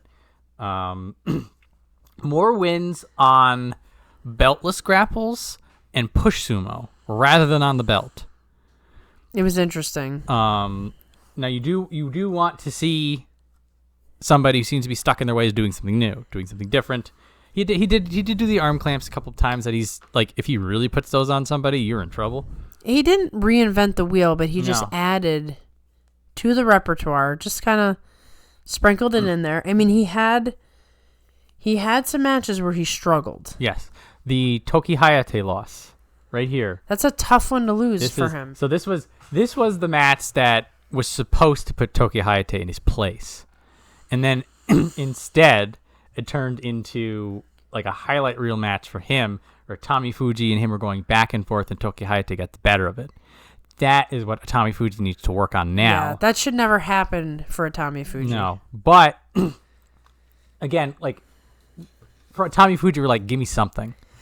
Right, you got to take to 8-7. For the love of Pete, let me see that you're working on something. And what he does is that he beats Abi, Ichiyamamoto, and Daisho without using the belt. I'm like, the you know what? Daisho win was a really good one to take. Impressive. Ichiyamamoto was 11-4 this tournament. Yeah, and he just goes for it on Ichiyamamoto until Ichiyamamoto runs out of options. It's like, okay, that's good. Right. Take that and be confident. And so he's working on it. He's evolving it. He's got his 8-7, so that's the confidence. And because I mean that was the biggest problem for Tommy Fuji. You're just like, you're so close, but like nothing seems to be working. Now something seems to be working. It's not going to fix the bigger problem, but it's moving towards that. Right. I mean, he has the benefit of having, the new Isegahama is Teruno Fuji. That guy knows how to win. So yeah, at least he's got that going for him. Like somebody who's freshly retired, out of the picture, freshly knows a lot of these guys. That's how Fuji's just he's got to stick with it. Don't give up. Stick with it. This is a step in the right direction. Yes. Next, Onokatsu 7-8 again. Maybe he'll hold again. Did he hold? I think he did hold, didn't he? Yes. Yeah. Yes. The king of the hold. Well, that's Roga. Let's see if he says, or if he does it again. Yeah, it's that's a true. Roga level hold. Yeah, 3 times a turn. And so his more passive sumo style is still just barely not enough. A 7 and 8 means it's close, but yeah, it's when you're losing the Daisho match. That's the one. So Daisho, who's not at 100% still, we'll talk about him, was pushing Onokatsu around. Onokatsu, defensive, stable. Daisho just keeps him off balance, and then eventually gets the better of him. And this whole time, Onokatsu couldn't do anything about it. Right, he all couldn't reactive. stop it. He was all defensive, and it was the passivity. Now he is getting better about getting into his favorite stance more quickly, and there are sometimes he's able to stall his opponent out. When he fought Abi, so you have Daisho, somebody who's able to just keep attacking and win.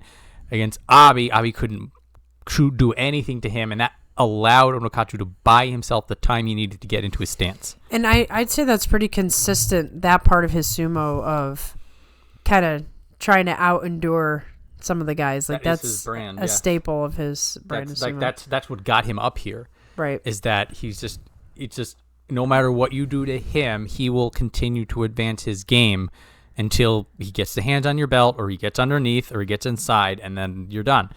The problem is he's hitting the point where that brand of sumo is just not able to work consistently enough. Right, because there's enough guys that will knock you out in 3 pushes, so you can endure, you're out. You can't endure, you're out, or they will keep him out of his rhythm. Yeah. The entire match. He never finds a way in.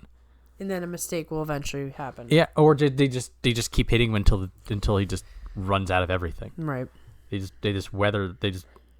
batter the door until it breaks. That's so he's starting to find his ceiling. Which, yeah. M6, not a bad ceiling for somebody who's still relatively new, still relatively fresh.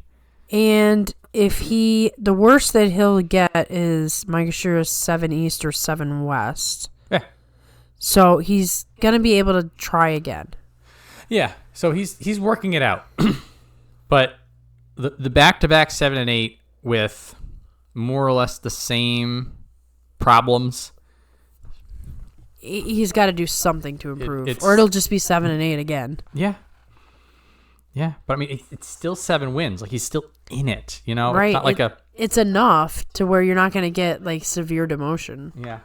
I still think he's got good potential. And, like, again, like, when he gets set in his ways, it is very hard to beat him. Very hard to do anything about that. So it's a matter of either getting there faster or finding other ways so that people, they're just overloaded. Like, just like, oh, if I do this, then you're screwed no matter what you do. Right. It's a good opportunity right now because everyone's seen his sumo and has made assumptions about how to beat him. If in January he debuts something new, it's the right time if he wants to progress.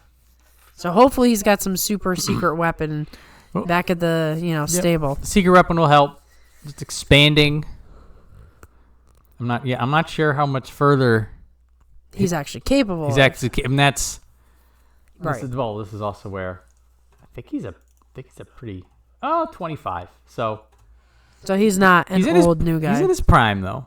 Yeah. He's got 5 years before it matters. That's plenty of time to climb up. You could have like a 28-year-old resurgence. Well, I mean, if he keeps progressing at his current state, like in 3 years, he's Sanyaku easy. Right. So he's okay then. It's okay. It's okay. It's just he's the longer pull. Yes. Hopefully. Tune back in January on him. So Churna Umi, 8 and 7. We found 7 and 8 at Mega Sierra 6, Churna Umi 8 and 7 at Mega Sierra 7. Like, these two guys are exactly where they're supposed to be. Yep. So nice when it works out like that. Finally found it for Churna Umi. He just keeps going up and down and up and down and up and down. Now again, 8-7. That's a rally back 8-7 too. He was 6-7 and he found his way back in. That's so always okay. Chiranaumi, Megashira 7. Put it in the books. We finally found out where in the Banzuke he is. Make a big circle. This is where he needs to be. Signature grit. And like we'd mentioned... Oh, yeah, actually, that's a good point. So he beats Ichi Yamamoto, he beats Daisho, and he beats Wakataka Kage. He's really good against his fellow pusher thrusters. Mm-hmm. He's got that mindset. He also beats Abi. Abi had a kind of a bad time of it, but we'll get there. But still, I mean, if he wasn't... So he's got that grit. He's able to deal with power and give it back. Chiranaumi is also just great for violence. If you just want to see two people beat the crap out of each other, Chiranaumi is your man. He's been around a long time. He's in a 31 or 32. He's over the hill, yeah. So he's starting to transition into that and he's got veteran thing. Yeah. He's also, it's a little bit of everything. He does the blast outs. There's the stagger off balance, barroom brawls, shows of sumo spirit. Like he's really fun to watch. He's one of the great sumo minds as well. Yes. I still can't get over that interview that I read on one of those live streams. I'm like, he is a very thoughtful, analytical guy who cares about this sport. Yeah. So I think he still has a lot to offer us. He's like similar to Hiroto-Umi, like every match he's in, it's a fun match to watch. Just enjoy him. And he might surprise you every once in a while in a match. Yeah. Do something like, ooh, wow, look at that. He's the working man sumo. Yes, he's the very definition of it. Meat and taters, the heart and soul, whatever it is. Good stuff. Good old bacon cheeseburger. Yeah, there you go. Sure you got a lot of bacon cheeseburgers, but like a good one, you always want a good one. When you get a good one, you remember it. You remember it. Thank you, Chiranaumi. So, time to be upset for a little bit. Abi, what is going on with Abi? He is broken. His body is broken. So clearly injured, a little streaky. So the problems that Abi are having, there's a lack of coordination. So the thing about Abi is that like he'd be flaily. Sometimes he'd lose control of the match, but he'd always have control of himself. Yes. But now we're seeing Abi like miss. Now we're seeing him lose his footing. We're seeing him like get pushed out on the bells instead of being able to do his like ballet. Yes. He's a mess. And so like he'll do his Abi A on matches that everything comes together. Does Abi B on the matches that come together. Which is, and then like you see that and you're just like, oh, okay, everything's fine, right? And then there's like a, what was the match? Like he missed. He never misses. Yeah, I forget which match, but it's like he missed the thrust. Yeah. There's also Shodai, and he pulls on Shodai. And he pulls himself out of the match. Like, he just runs himself backwards into the stands. I'm like, guy, it's Shodai. Come on. Yeah, how many times have you fought him? I mean, come on. So there is whatever's going on with Abi is bad. Well, he had a surgery, too, a couple tournaments ago. Maybe he's not healing well from the surgery. It's all on the elbow, I think. It's upsetting. I'm concerned. Yeah, I mean, Abi is a character that cannot be replaced. And he'll be double digits. Yeah. He doesn't belong down there. No, this is going to be one of those stories if he can't heal properly. I mean, we might get, him pulling out of the tournament in January and then dropping down and trying to come back up, depending on... Because he looked that bad that I don't see him getting better on his own. We'll have to hope for the best. Yeah, that's all you can do. That's all you can do. I'm a little troubled. Like some of these matches, why did you lose these matches? And then it's the Shodai one in particular, I was like, oh, this isn't good. Not good. So we'll see what happens. But flip side, Shadow Zone Abi, also known as Ichi Yamamoto, 11-4, another sleeper. No one was paying attention. Nobody was noticing. Because again, all of his four losses were in the first week. He just fell. He was 3-4 going into week 2. And you're just like, it's Yamamoto just doing his thing, and then he just wins out. Right. It's like you were with Kirishima behind, only one win behind the winners. One win behind. And so for Ichiyamamoto, he's keeping his relentless forward pressure, and he's also doing some belt stuff. He gets, was it Roga? He gets on the belt. Which of all people to see him go against Roga? Him. There's somebody. He got inside and he drove him out. Might have been Roga. Also, the win against Yoshino Fuji and the win against Wakamoto Haru, very, very impressive. He's definitely upped his game. I mean, he didn't just win 11 because he was down lower. I mean, he had to beat some tough opponents. The big things for him, though, for these two matches against Koto Shoho and Nishiki Fuji, he wins moving backwards. If Ichiyamamoto moves backwards, normally he is lost. Yeah. For Nishiki Fuji, he does an entire lap on the straw bales, basically. And then while doing that, dealing with Nishiki Fuji, who did a really good job this tournament of sticking to people. Yeah. So he keeps himself alive while moving backwards. It's like you can see the efforts of the payoff for his efforts. It's the payoff. He's seems like a really hard worker who's been working on each little flaw, and it's just getting better and better and better. So and next thing you know, he's 11-4. He's 11-4, looking good doing it. So he's relentless forward pressure. He's no longer pushing and pulling. And if he's forced backwards, he now can win. He's being better with the lateral movement. Add on top of that his ability to translate in a pressure match from push to belt to get the person out. Like, he's building himself out to be this well-rounded, dangerous fighter. Yeah, I mean, this is, like you said, kind of a sleeper pick where we don't know what Ichiyamamoto is going to do. He's a little unpredictable in terms of how high is he going to go? Yeah. How much improvement is he? I mean, dare we say that at some point he's a Sanyaku staple? This is part of what we're going to see in January. So the flip side to this, the counter argument is there's 11-4 at Megashira 8. Yeah. And his top rank is Megashira 4, which is where he's definitely going to be, if not higher, in January. Right. This will be the time. It's like. So we're seeing here the potential. We're seeing here the kit, like the pieces to make this a successful. And now January is where he's going to need to put these to the proof. As we always say, 2 tournaments. 2 tournaments. This second tournament is going to be huge. Now, it could be a 4-11. Maybe it's just another knockback down. But like this kind of a performance, and again, like, you know, here he's fighting somebody who's going to be Sanyaku. It's like not all these matches are trash. Right, like, you know, he's definitely the tortoise with the tortoise in the hare scenario. Is. It's very exciting. It's going to be fun. JJ will be thrilled. Oh, certainly. I believe he won a special prize. I think he did. Fighting Spirit. I was very, like you said, he was 3-4 in the first week, so it's like you're just not paying attention to the fact that he stopped losing. Yeah, you're just looking at him. It's like, oh, he did well today. Oh, he did well today. Oh, he did well today. What did Aonishiki do? I wasn't looking at Ichiyamamoto. Oh my God, he's 10-4. Right. Oh my God, he beat Yoshino Fuji. Yeah, it just came out of nowhere. Extremely good. Extremely good. I love it. So Kimbozan, 7-8, unfortunately. We were hoping for a rebound from when he got knocked down. Not with a 7-8. A lot of his losses were people countering him.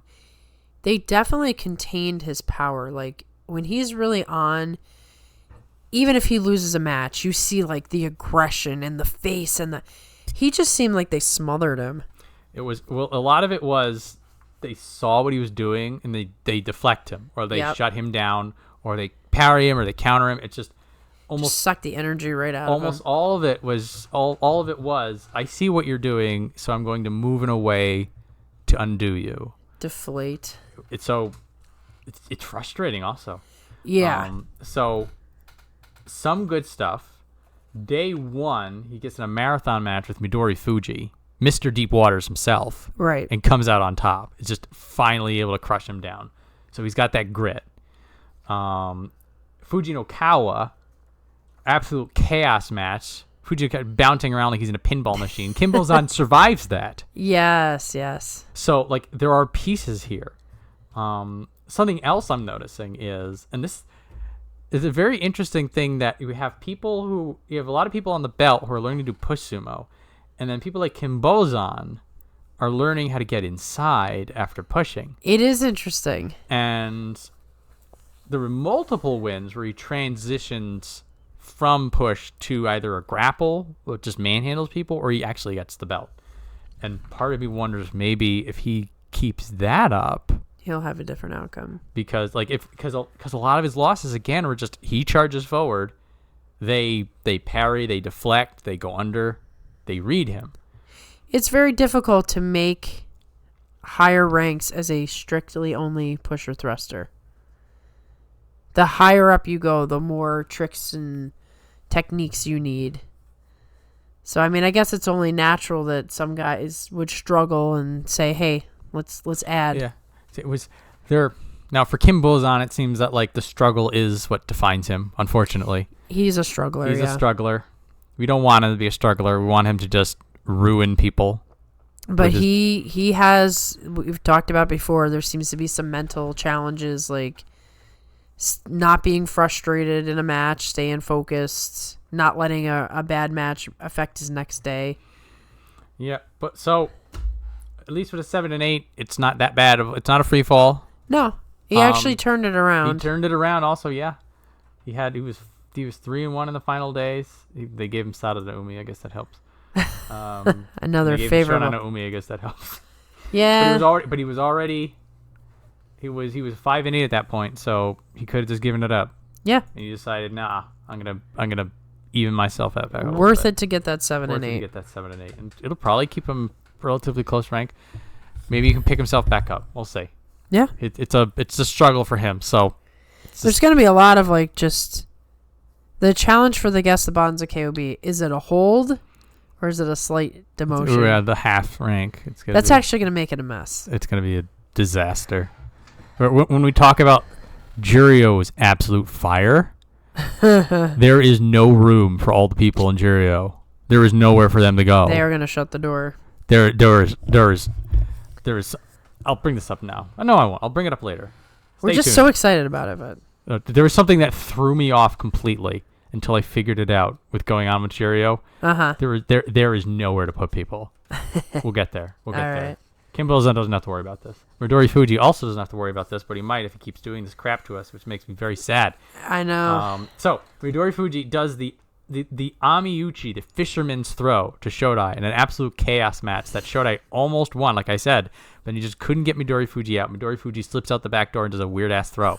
Shodai was pissed. Yeah, he was. Understandably.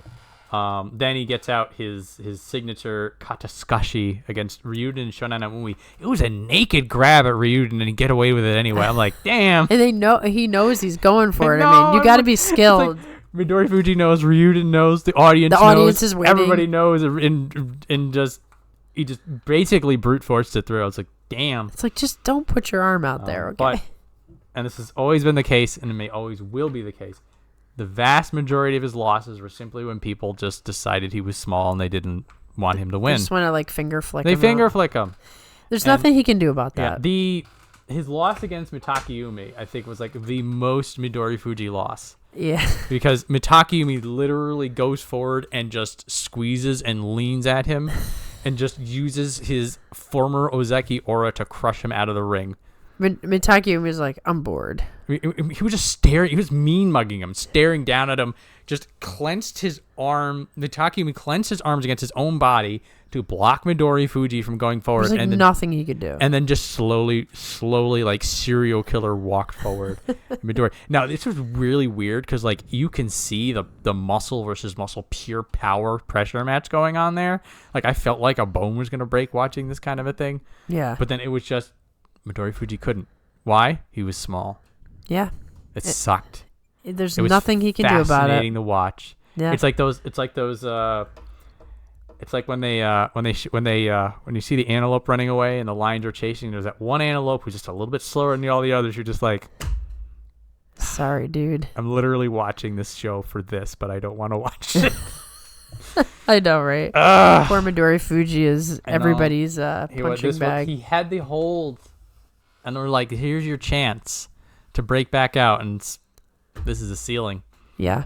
It's the best as he can do. This is the best he can do. Is Mega Shearer 9. Because he's not going to gain like 20 pounds or 20 kilos. Like, this is it. But I still love watching him fight. Every time Midori Fuji fights, I'm like, spirited. His technique is amazing. It is gonna be a match you're gonna want to watch, even the long ones. Yeah. Some people don't like the marathon matches. Every once in a while, he pulls it off. The thing is that he will never give up. It'll be 90 seconds into a match, and the guy 100 pounds heavier just leaning on Midori Fuji will never give up. It's funny, like you said, he comes at some of these guys like he is way bigger than he is, and he is just pushing and pushing, and he's Absolutely like, no, I'm not giving up. Absolutely fearless. I love him to death, which is why seeing all these negative scores when he's got a single-digit Mega Shearer rank is just it's just the way it is. Yeah. The days of him getting a 10-5 and jumping up to M1 are over. Yeah, we're long past that. Long past those. I want him back. I'm not going to get them.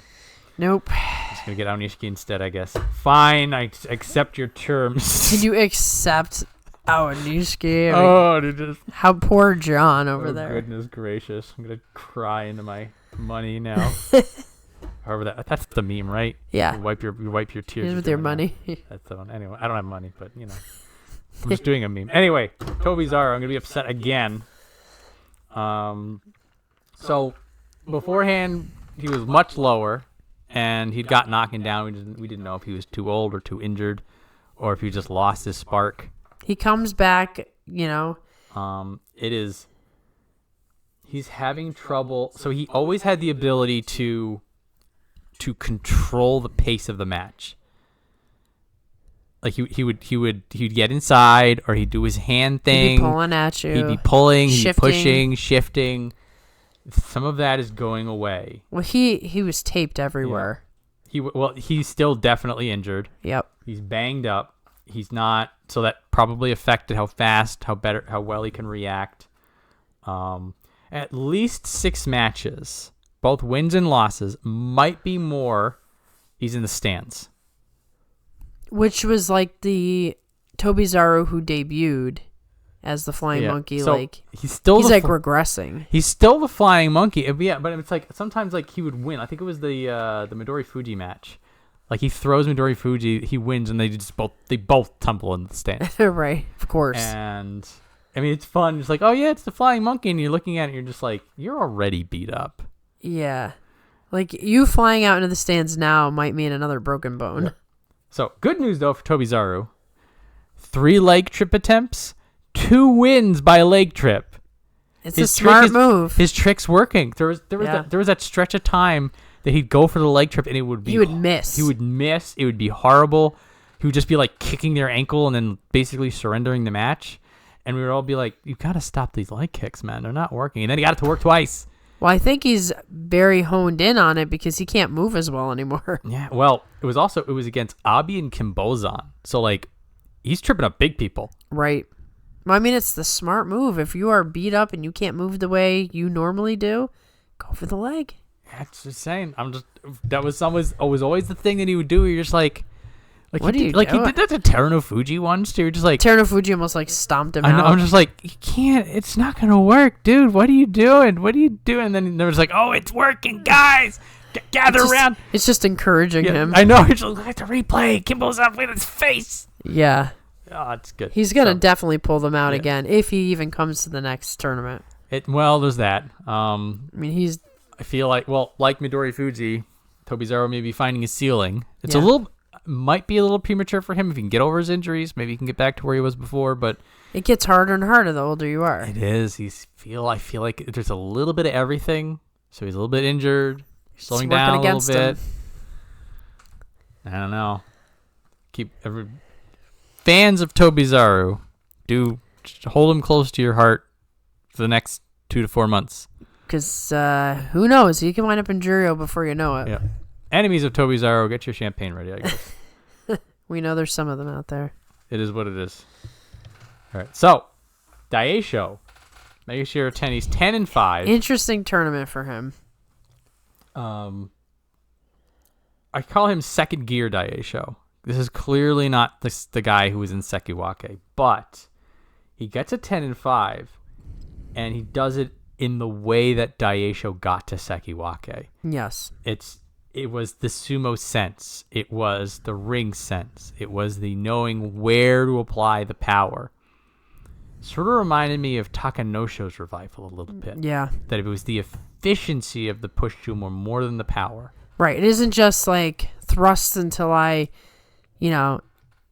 just keep going until you're out. It's more like strategically when the timing occurs, like for maximum effect. Knowing when to hit, knowing how to get the better of things.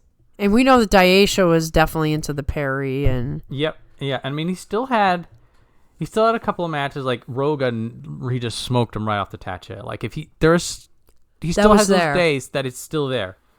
But more often than not, his wins are more of a persistence and an accuracy thing. Mm-hmm. And unfortunately for Daisho, he needs that power. Right, and hopefully, I mean, it looks like it's, the calf? Yeah. Hopefully that's a healable injury. I mean, Daisho's on the older side now already. Mm-hmm. Because he could easily return to power if he's healed. He looks pretty much the same, but... Yeah, so the optimism is, like, we were very scared in September because he did not look like himself at all. Now he's coming back to looking like himself, but he just doesn't, like, that... Like what I'll call the Yusho Tachiai from Daisho, when he just hits you and it's like a train. Yeah. Like that power wasn't there, and I feel like on some level he needs that. Yeah, or he's gonna get stuck down here. Or he's gonna. Yeah. Well, I mean, again with a 10-5, like the short term we're fine. Yeah. The short term he's good, and optimistically it's just like even if he doesn't get that power back, like he doesn't belong down here. Get him up. This is definitely not his ranking. He's beyond this. I think they'll push him up as far as they can. Yeah. Good is good enough for now. Long term, this is not going to be okay. It's. Will he get better? Will he get healed up? Will he find his power again? Mysteries for another day. Right. For now, we just take him as he is. Which is a 10-5 Daisho, which is. We'll take that. Yeah. I mean, there is this time last year, if we saw a 10-5 Daisho, we're just like Ozeki run. Right. I know. I'm sad that we're like out of that particular conversation now. We can't even talk about talking about it. It's like Mike is sure at 10 when every other tournament's like he might win the U show. He might go on an Ozeki run. It's like scary in a way when you see guys fall like that. Just fall, crash and burn. Not ready for it. No. This one too. Koto Shoho 7 and 8. Weird losses. He was scattered all over the place. This has been the Koto Shoho problem. Actually, it's a very good point. This reminds me of the Koto Shoho from like 2 years ago. Yeah, it's just that like for a moment we forgot because he won a U show and he looked the way he was supposed to look. Yeah, but like back when it was Koto Shoho and Koto Echo and Koto no Waka. All those Kotos had that weird lost in the forest behind the Koto. Yeah. Behind the Koto training gym where they just what was going on. But it's like there are some matches that like he won on speed and power and there are matches that he lost on speed and power. Right, like it's the same match. What's going on? So another tell that something's going on. Similar to Abi, he was whiffing. It was against Gonuyama in particular, I believe. That's not somebody who's known for... Like, Gonuyama's problem is that you know what he's doing. Right, you know where to find him. You know where to find him. So for Koto Shoho to miss a parry on Gonuyama and lose the match... is weird. That is 100% Koto Shoho being a problem. Yeah, whatever his long-term issue is, it was a little bit worse than usual. Yes. Then he was 7-5... Then loses to Asakuryu. Not a good look, but I'll give it to Asakuryu. Mitaki Yumi. Shouldn't have lost that. Shouldn't have lost that. And then Chiyoshoma. Chiyoshoma, by the way, who at that point was already 9-5. And you lose that? My boy. I mean, you won a U show guy very what recently. Happened? Yeah, like I said, there's always been something off about him in terms of he just goes off the rails. He was. It It was so chaotic, but not in a good way. It's like, what are you doing? Like, somebody calm this man down. He doesn't know. He was off kilter. Yeah. Off kilter. Bad vibes. I don't like it. Yeah. I don't like it. It's not good. It's a Maybe mess. he can't train with Kotozakura the way he needs to. I don't know. It's Like you said, bad vibes. bad vibes. I do not feel comfortable about this. Like, I feel slimy about it. I feel like there's an evil presence. Like, this is why we throw salt in the ring and do Shiko stamps, because the second we stop, the bad forces come out of the ground and they do this to Kota Shoho. Like, it really feels this way. Yeah. I don't get this. So, yeah, something is just so wrong about the situation. Feels off. Kota Shoho, please. More foot stamps. More salt. More salt. Do a Right in the Teratsuyoshi. shrines. Big scoop. Yes. Just give it a shot. Can't hurt. More salt. More salt. May need. At this point, I'll try anything, please. I want that Kota Shoho Yusho, the confidence. Right, and he several years earlier, was in the Yusho race and loses in the final day. It's in there. I don't know.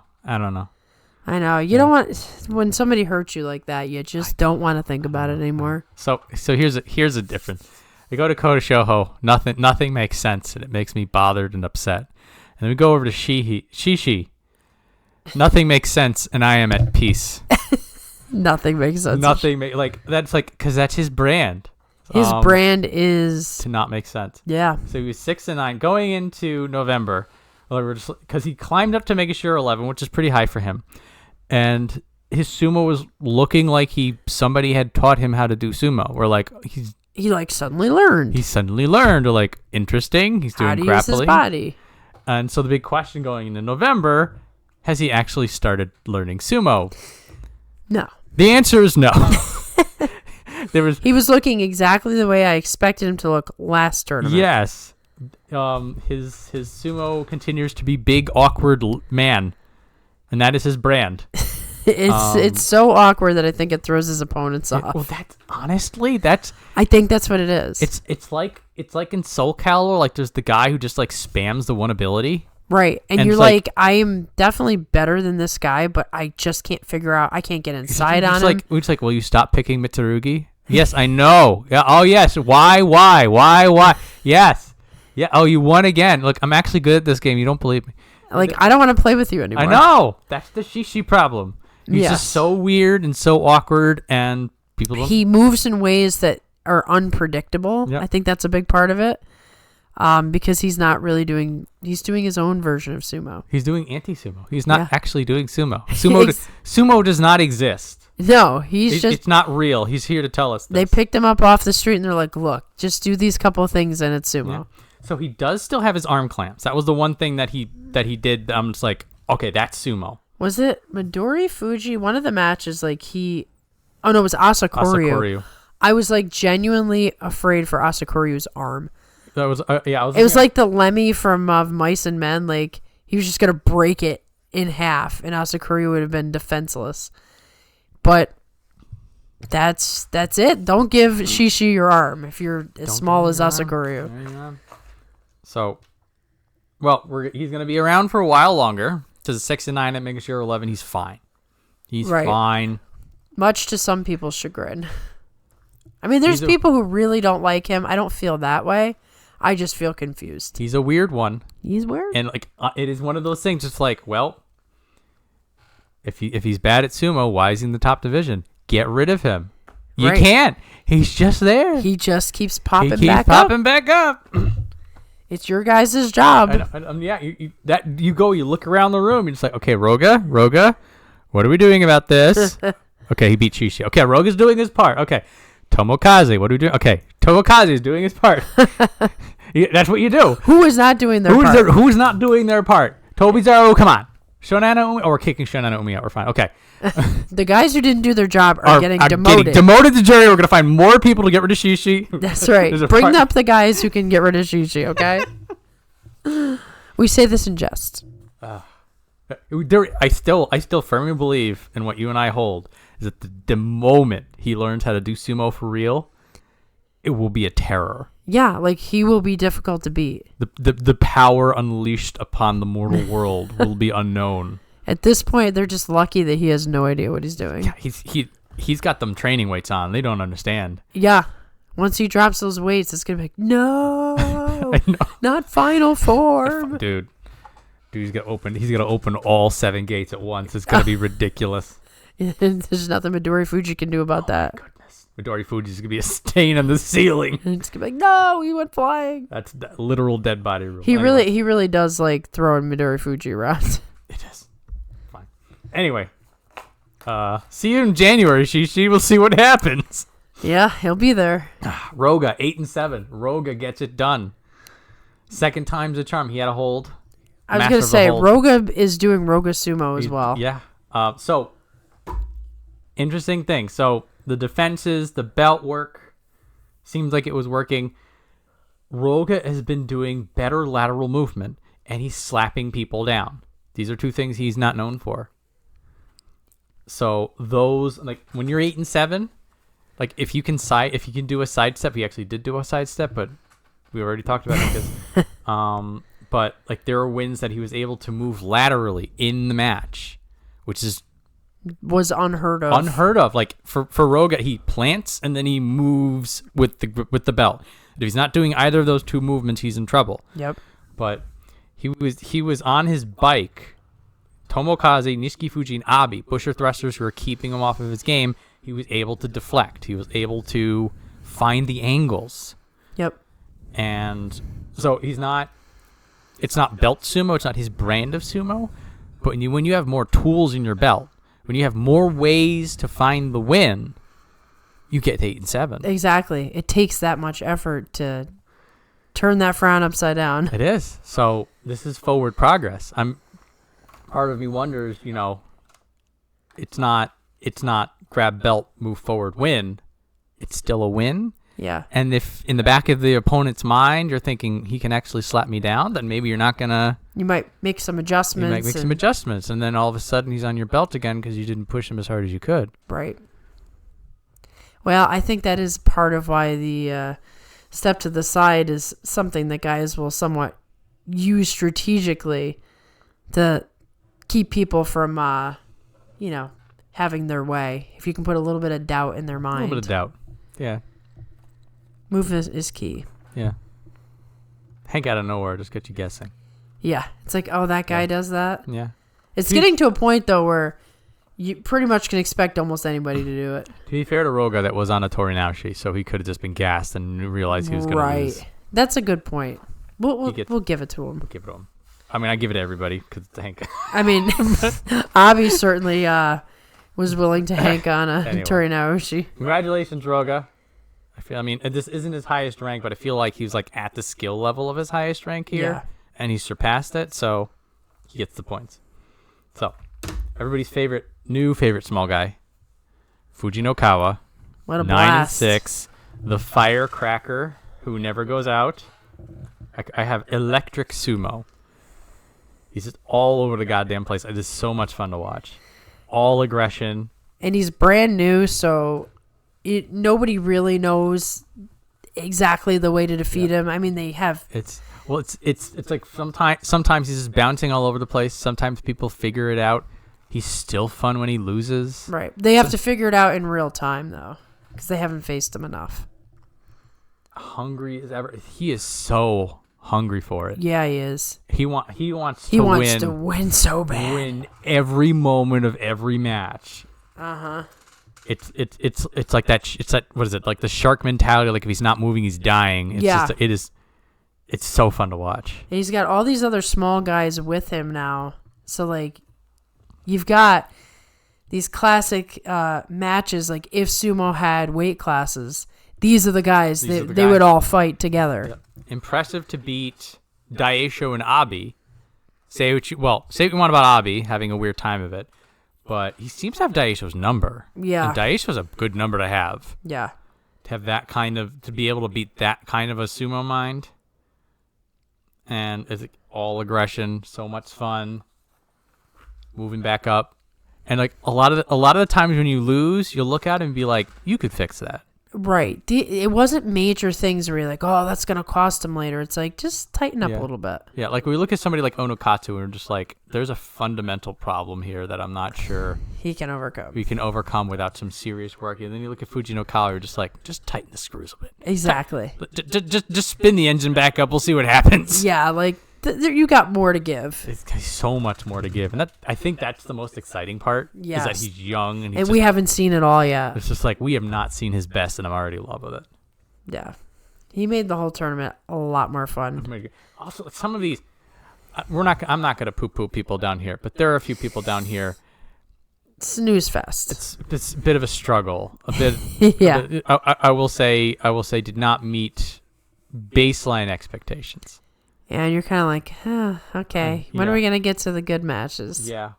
There are a few days that were like that. I'll say. Well, where the whole day actually started off that way, and you're like, oh, yeah, really? You're just like, okay. Can we just skip to the end? Yeah, and then you're just like, okay, Yorikiri, okay, all right, pushed them out. All right, I'm gonna skip ahead because they've been leaning for the past 30 seconds. Exactly. This too is sumo. Yeah. You can't have barroom brawls and epic belt clashes every time. But when Fujinokawa's there, you're just like sitting back up and paying exactly. attention. You don't have to go through too many of those matches before he pops up. Yep. And you're just like, oh, thank God. Saving us. Save me from the lower card. So well done, Fujinokawa. And now we have Tomokaze. He had a 1-6 start. Yeah, this was somewhat of a miracle. He pulls it back around, and he does it from his brand of sumo. And he only has one leg that works. He should really just commit to it and do a peg leg. I know, right? But then he'd have to take time off, though. He couldn't be in the top division. Yeah, well, you can just... Yeah, can't somebody just do one of those? Yeah, it's gonna sound... I don't know. But he rallied back very impressively. And again, like, it's his ability to like see the future, read people's movements, know where to go, and then just sort of be like, I'm gonna push you there, or I'm gonna pull you and not be there anymore because I know where you're gonna be. And the first week, he was either couldn't move forward, so he couldn't create the distance, and then from there, he just had to pull because he had literally nowhere else to go. And pulls rarely work. And outside of that, or then he was like, he tried to do something a little bit more blatant than he was red. So that was at 1-6 over there. Yep. So like you see the 7-8 and just like, he's falling down a little bit. But like in the context of that first week, he turned that ship around pretty well. Exactly. Well, when you get an injury of the nature that he has, you've got to make something. You got to make a big change. So if he has the sumo mind, that's the way to go. Like, just stand on the one leg and, like you said, see the future of where that person's going to be. For in the context of who Tomokaze is, like the fact that we're gonna see him around again. We never expected that. We never expected that. Like he's like a couple more tournaments from like being a mainstay. It's kind of optimistic. It is. With 7 and 8, like he's gonna be in January. He's probably gonna be in March, unless he has like a total collapse. Like a total collapse. I mean, you're looking at there, just like, maybe we'll see him for like 3 basho in a row, 4 basho in a row. Yeah. And meanwhile, he's just refining, figuring out how to walk on one leg. Very good, very exciting. So, Konoyama 9-6. So normally I'd be excited about a 9-6. Gonoyama should not be getting a 9-6 down here. Almost all of his matches that he won were just on the Tachi. Which is like that's like his one thing, but it's like that works down here, but that doesn't work when you go any higher. The thing is that even down here, even at Megashira 13, if he doesn't win on the Tachi, he had trouble winning at all. Right. Like, dude, you're at M13. You should, well, first off, they shouldn't even have a chance to do anything with you after the Tachi. Right, you should win on every Tachi down here. And even if you don't, you need to have a follow-up plan. Right, and we keep saying that, like, when's the follow-up coming, and it just doesn't come. He gets, it was stuff like the Kodo Shoho win. When Kodo Shoho has an error That's when Goniyama wins on a follow-up. Right. I'm like, I was like, okay, 9-6, fine, good. We're gonna keep you around. At least we're not gonna lose you. But it's just not good enough. But I am bleak for anything involving M7 or higher. I mean, he'll be making sure 10. Yeah. So he'll still be okay. Maybe. And if nothing else, a 9-6 is a good way to come off of a 1-14. It's a decent rebound. It's a good. Sure. It's everything on paper. It looks good. It's a 9-6, and maybe he'll be M9, probably M10. I don't know. Moving up in the world, but it's like the big picture for Goniyama. I'm not sure. Yeah, it's not looking good for sumo career. Not looking good for sumo career. No, and I want it to look good for his sumo career. I want him. There was that point in time that like he would hit you and then he would stick to you and he wouldn't let go. Like we need more of that. Yeah, people are getting away from him too easily. You need put like fly paper on your hands, stuff like that. So anyway, good job, I guess. Please Goniyama, you got to work on it. Keep at it. He's got a couple months. We'll see what happens. Takayumi, 13 West, 7-8. They gave him a Tommy Fuji on the last day, a bit of a rough deal. A bit more passive. Now, Takayumi is like, still do what you got to do, man.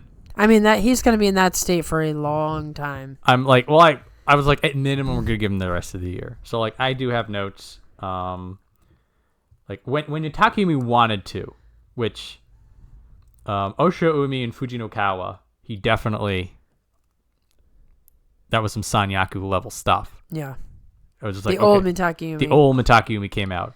And like I had mentioned before, when he fought Midori Fuji, he just knew how to take on the little man. He just knew how to take on the little man. He's leaned on him. He's just like, you cannot do anything. I will not let you do anything. And then he just buckled. And so when he fights Shonan Umi and Tomokaze, he wins just by being in front of them. And for that told me, it's just like, okay, Mitakeumi, when he's not even trying, is still better than some people up here.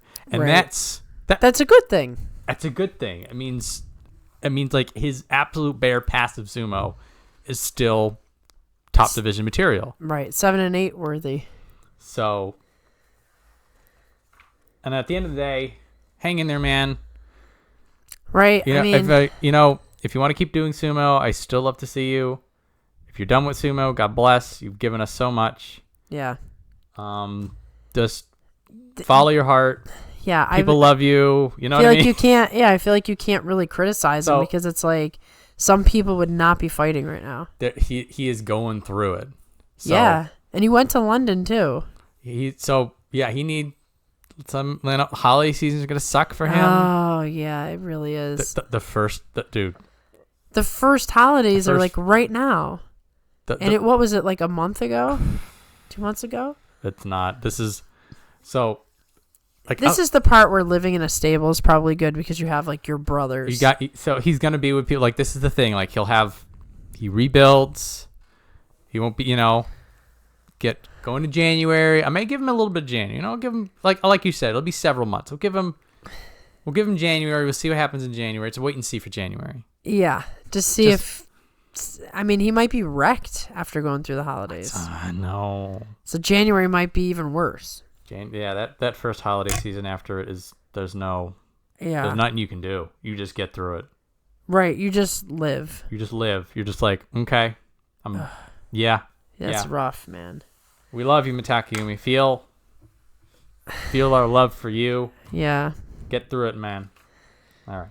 So anyway, Ryuden 7 and 8. Look at these 6 losses. Oh my god. He's got his face wrecked. Yeah, he kept bleeding every day. A bloody mess. Who was the one who first wrecked his face? It was he did like a face plant and it cut his whole cheek open. I think like his arm was actually behind and he just couldn't even brace himself. Yeah.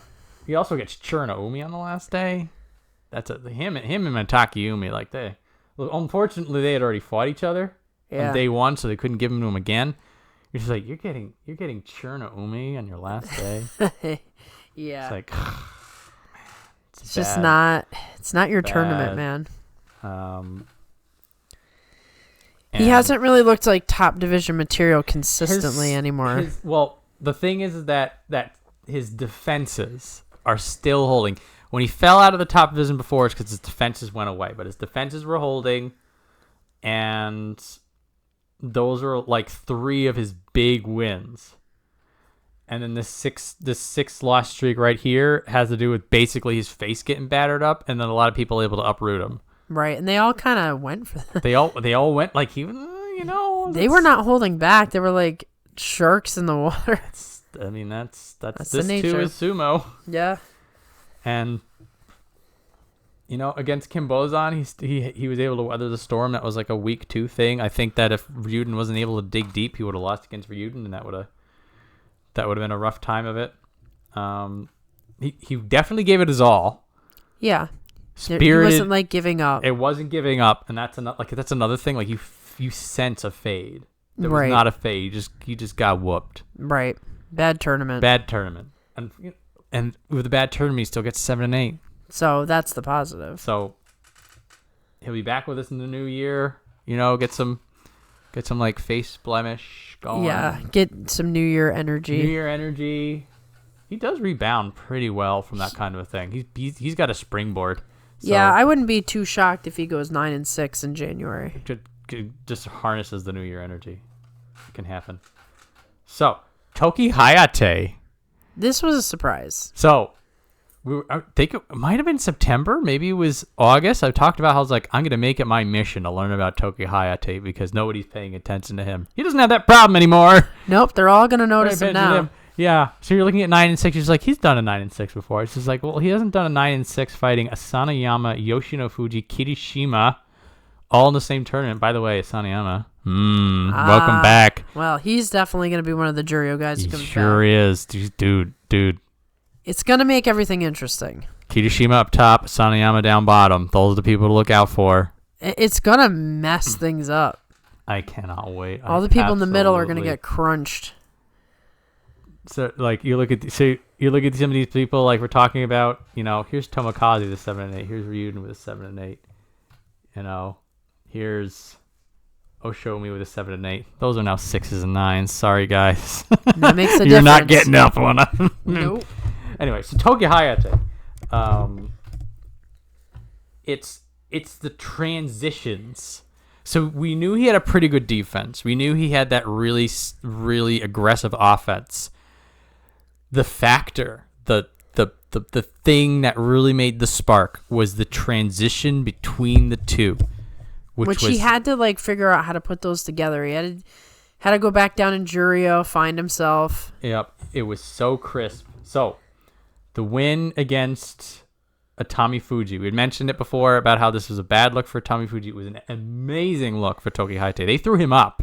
They're like, we're gonna give you to somebody who's gonna put you in his place, and it was a beautiful match. Tommy Fuji was in that match, by the way. He really read it and took it to its natural conclusion. Like he was not content to be defeated. There was offense, there was defense.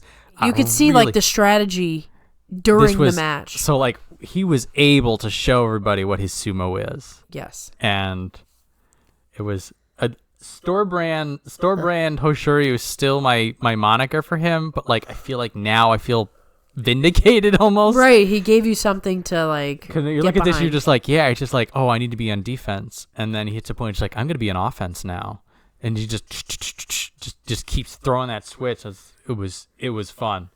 Yeah. Nicely done. Like I said, the small men, they had a really good week 1. They did. And, he still salvaged it at the end. It could have started he could have started to fall apart. He won enough to get that 9-6, Yeah, and really, because he was 9-3, and they're like, we can't have this. Right, so they started giving the harder guys. They gave him Yoshino Fuji, Kirishima at the very, very end. I was like, okay, that's a. You got to wreck this dude's. Yeah, I was just like, okay, that's the desperation throw where they're like, you're too low down to be doing this good. We got to deal with you, and so they dealt with him. It's a good learning experience. It's good. I mean, that's the thing is, it's like even when you lose, you win because then you got to fight with Kirishima. Right. It's a good opportunity to see the difference in levels. So what these ranks actually mean. Now we all know his name. It's very good, very exciting, and if he can do that again, he looked good. You looked at this; it didn't look like a fluke. Looked a lot like what he was already doing. It looked like the old Nishiki Fuji.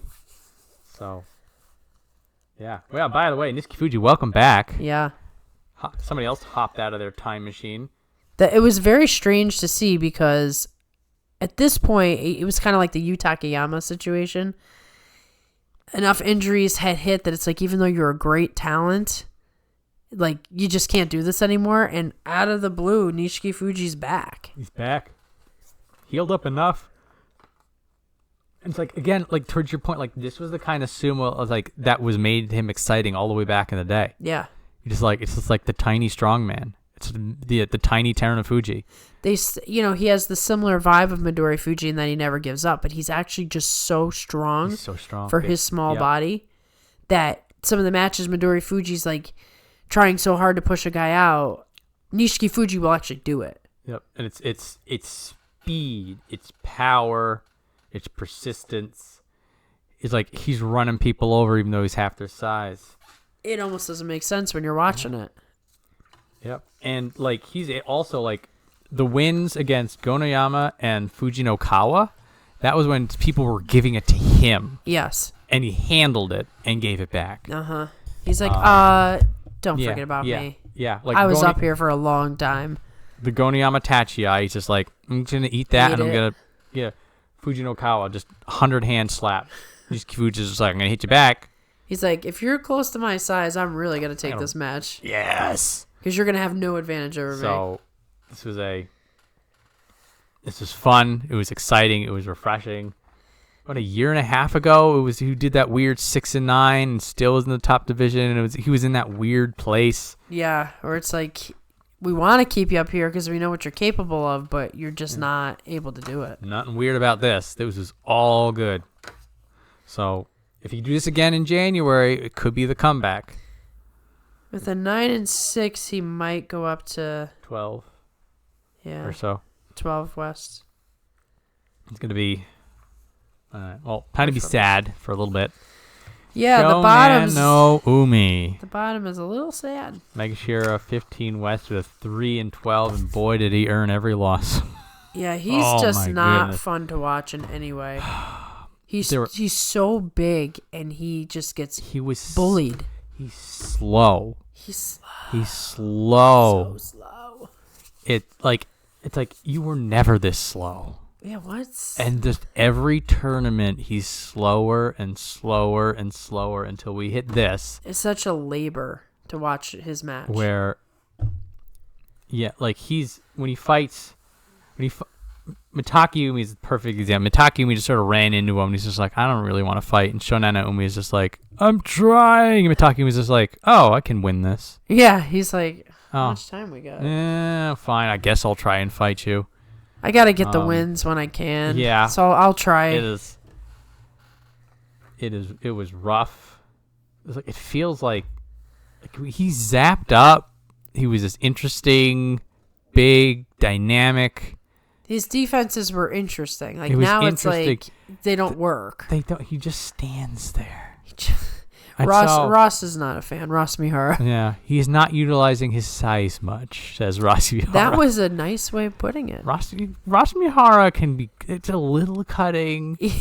They let him get away with it. Ross Mihara could be savage. He absolutely can. Ruthless. He will deadpan an insult that you're like, whoa, did he just say that? Yeah. So, Shannon Umi's going down. I'm not terribly confident he can come back up. It upsets me. He seems like Juryo guy now. It feels like it's going to be the guy who never was. Yep. Unfortunately, in sumo, you get those. You get this. It didn't. There was a moment it manifested, and then he just. Moment passes you by. It's gone. It's gone. Sorry, Shonanami, it's gone. Sorry. Please figure something out. Go down to Jerry. Sometimes people they have those. Ryuden goes through this. Yeah. He's like, oh wait a minute, sumo, right? I get this. Oh, yeah, these guys, they're easy. I'll get back up there. Crack them. But that's not going to happen to Shonan Umi, I don't think. Not short term.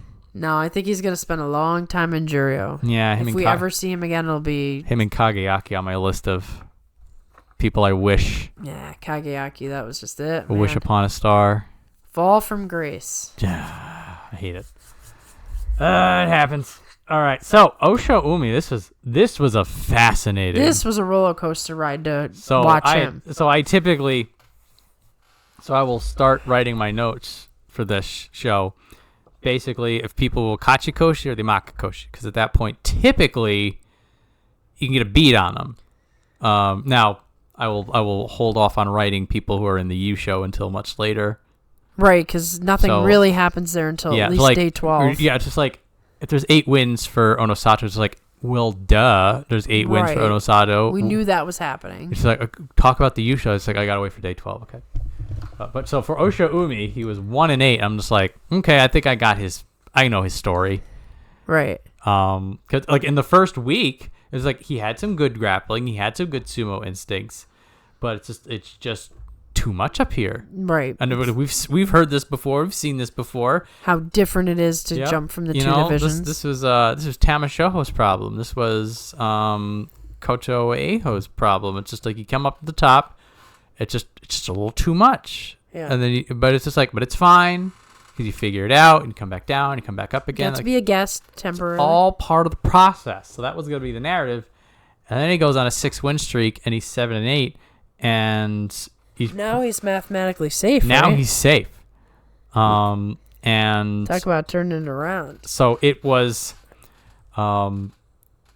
lateral movement.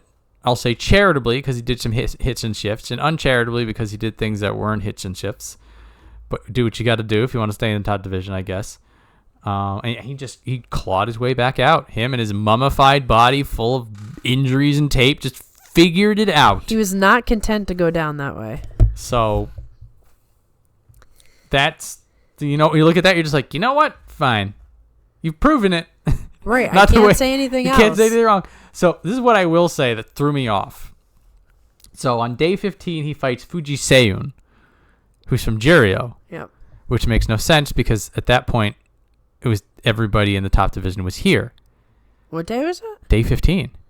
Onosato? Onosato did a Fusen on day 15. So he technically was still So he there. was still in. That is weird. Doubly weird, and this is how it makes sense. Asakuryu fights Koto Eiho on day 15, who's also in Juryo. Wait a minute. These are musical chairs matches who are both people who are going to be trying to come up. If Fuji Seiyun wins, he takes Osho Umi's place. If Koto Eiho wins, he takes Asakuryu's place. They do a double Juryo guest to try to get them out. And it doesn't. And it works for neither of them. Exactly. It's like you tried to do them dirty, but it didn't work. It tried to do them dirty. And that when I realized that, I came around on Oshumi. I'm just like, they tried to bury you, and you said, no, I'm crawling out of my own grave. Uh-huh. I found that fascinating. Yeah, I didn't even put 2 and 2 together about that until you were pointing it out. It's like they shouldn't have been up here. I have never seen a double Juryo when there's visitation. Not injuries to. Yeah. And that's what That's they the new did. precedent. Mark that down. This is the new precedent they're setting. They're gonna do this again. And that's why they did it, because Juryo is such a cluster. They don't know what to do. That they're like, okay, let's try to squeeze someone out of the top division. And it's not working. So I will give Oshohumi that. Yeah. Is that he didn't want to get squeezed out. He didn't want to get squeezed out. He wanted the top division, and he wanted it so bad that he told the match fixing committee just to where to stuff it. I'm like, you know what? I already liked him. He had some interesting sumo stuff going on, and he literally forced them to keep them up here. I'm like, well done. Yeah. That's one way to make a first impression. Yeah, like you said, I thought he was dead in the water, and then all of a sudden he storms right back. Right back. And he beats Hiroto Umi on day 14. They tried to do him so dirty. Look at this. Yeah. Hiroto Umi. And it didn't work. It didn't work. They're like, they get were out convinced of that they were going to get him out. They wanted him out so bad. Okay, I'm a fan of him now. That's all it takes. I love an underdog. He's the ultimate underdog right now. Go get him, Osho Umi. So anyway, I'm gonna be sad again. Oh man, Our 37-year-old. I'm still not ready for this, Maria. I know. But Sada no Umi. There was a failure to thrive in this tournament. Yes. This is exactly the way Okinomi went out. Yeah. This is the same exact story. It's like the techniques were still there, the grappling was still there, the will to succeed was still there. Just not good enough anymore. But that blade is just too dull. Yep. It was too dull. Like I said, if we didn't have Tamawashi, Sada no Umi would be the guy everyone's talking about. He's 38. Yeah. That's still a long time to be in sumo. Extremely long time. So with the 4-11, he's gonna be thrown in the Jirio, and do you think he gives it one more shot to come back, or this do you is think he just? Well, sometimes they'll just hold on for the salary. Sometimes they'll think they'll be able to rebound back in. Sometimes they're done. You don't know with him. I mean, he has come back multiple times when we thought he was out. And he has dipped into Jirio before, but it wasn't on a performance like this. Right. This is troubling. This does follow a pattern of the type of guy who's going to retire. But I'm just saying, you never know. So, if he's on the Banzuke in January, there's a chance. Yeah. I know. And Kageyaki's still kicking around down there. Right. He's not 38 though. No, he's not. Who's my other boy who's down here? Kotoku-zan's still down here. Kaio's still down here. Oh, it's not. Where the hell is? Oh, is he in Bakushita? Oh my god. What are we talking about? Forgot his name. Shimazu Oh, Umi. yeah. I'm depressing myself. I'm out of here. Yeah, and there's a Yoshi in there. Yeah. Anyway. Just a straight up Yoshi. Anyway, if this is it for Sada no Umi, if this is going to be the last time we talk about him on this show in a formal capacity. I hope not. I hope we'll see him again. I'm in a sad place, Maria. I don't want it. I know. He's just such a good wrestler. He worked really hard to make that veteran resurgence, and he's a great test for the new guys, but everybody's just getting stronger than him. It happens. But Tamawashi makes you think that everyone's going to last forever. Do it. You do it. It's true. No, it's literally just him. Just him. Well, although the next guy, he's on his fifth win by now. Fifth win, sixth win. Chiyoshoma 10-5 coming back to form. Signature speed. Like I said, he had a flying Henkan Osho Umi, which was dreamy beautiful. He writes the textbook on the Henka. You're not even mad. Had no chance. It was just too advanced a technique for him. And he's also somebody who can handle a lot of power. Like when you see a veteran guy like that, just take a big hit from Kim Bozan and Goniyama and just give it back. Yeah. They still got it. The wily fox, as we've called him. Back and as good as I remember him. He just refuses to go down either. He looked really good. He's gonna 10-5. Come on. It's what you want to see. Want to see. We'll see how long he can get away with it. This is always the thing with him. Right, because he's gonna get a decent promotion, and then it's probably gonna be too much. He climbs, and then eventually somebody realizes the fox is in the hen house, and then they gotta go get rid of him. For now, he's running free in there. They've forgotten all about him. They're too focused on the top. Yep. Or they're too busy trying to kick Osho Umi out. Yeah, I know, right? They're like, will somebody take him out? Get him out of here. Osho was like, don't forget me. Yeah. Henka. He's doing his party. Henka Osho Umi. They can't be mad. He's the only one who's allowed to do it. Because if Chiyoshoma Henkas you, that's you. Yeah, Torichiyoshi isn't around anymore, so it's only him. Yeah, that's right. He was the other one with the Henka pass. And in fact, Chiyoshoma did Henka Hoshoryu as well. He did. That was some shady business. But they go back their families go way back, so that's going to be a story at the holiday table. Sure is. So, speaking of Henka, Asakoryu. He is becoming a Henka machine, that's for sure. Here's what's fascinating about him. his Henkas fail, and then he still wins the match. It's weird. He also had 3 either hit and shifts or like deflects off the tachi. So like the Henka is like the pure sidestep. Right. But then there are degrees. So the like Henka, not Henka. Well, the Henka not Henka is a very specific. True. Is a very specific thing that you can do. That is also known as the Mongolian Henka. The Mongolian Henka, yes.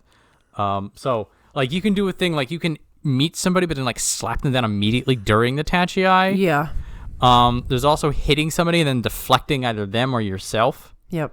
Like he did a lot of that. He'd like there were 6 times that it wasn't like a clean hit, and then there were some times he would just go with full force. Right, and you don't know when he's going to do that. And now, being the smaller guy, I mean, I guess he's got to employ that a little bit more frequently, but it doesn't show a lot of confidence if you have to keep relying on it. This is the problem that I'm seeing. Is on one hand, if he's doing this as a strategy, that he wants to be able to like have his full force hit with those powerful muscles and then wreck somebody, right? And then at the same time, maybe he does like a cute little dozy-do and hits somebody on the shoulder on the side.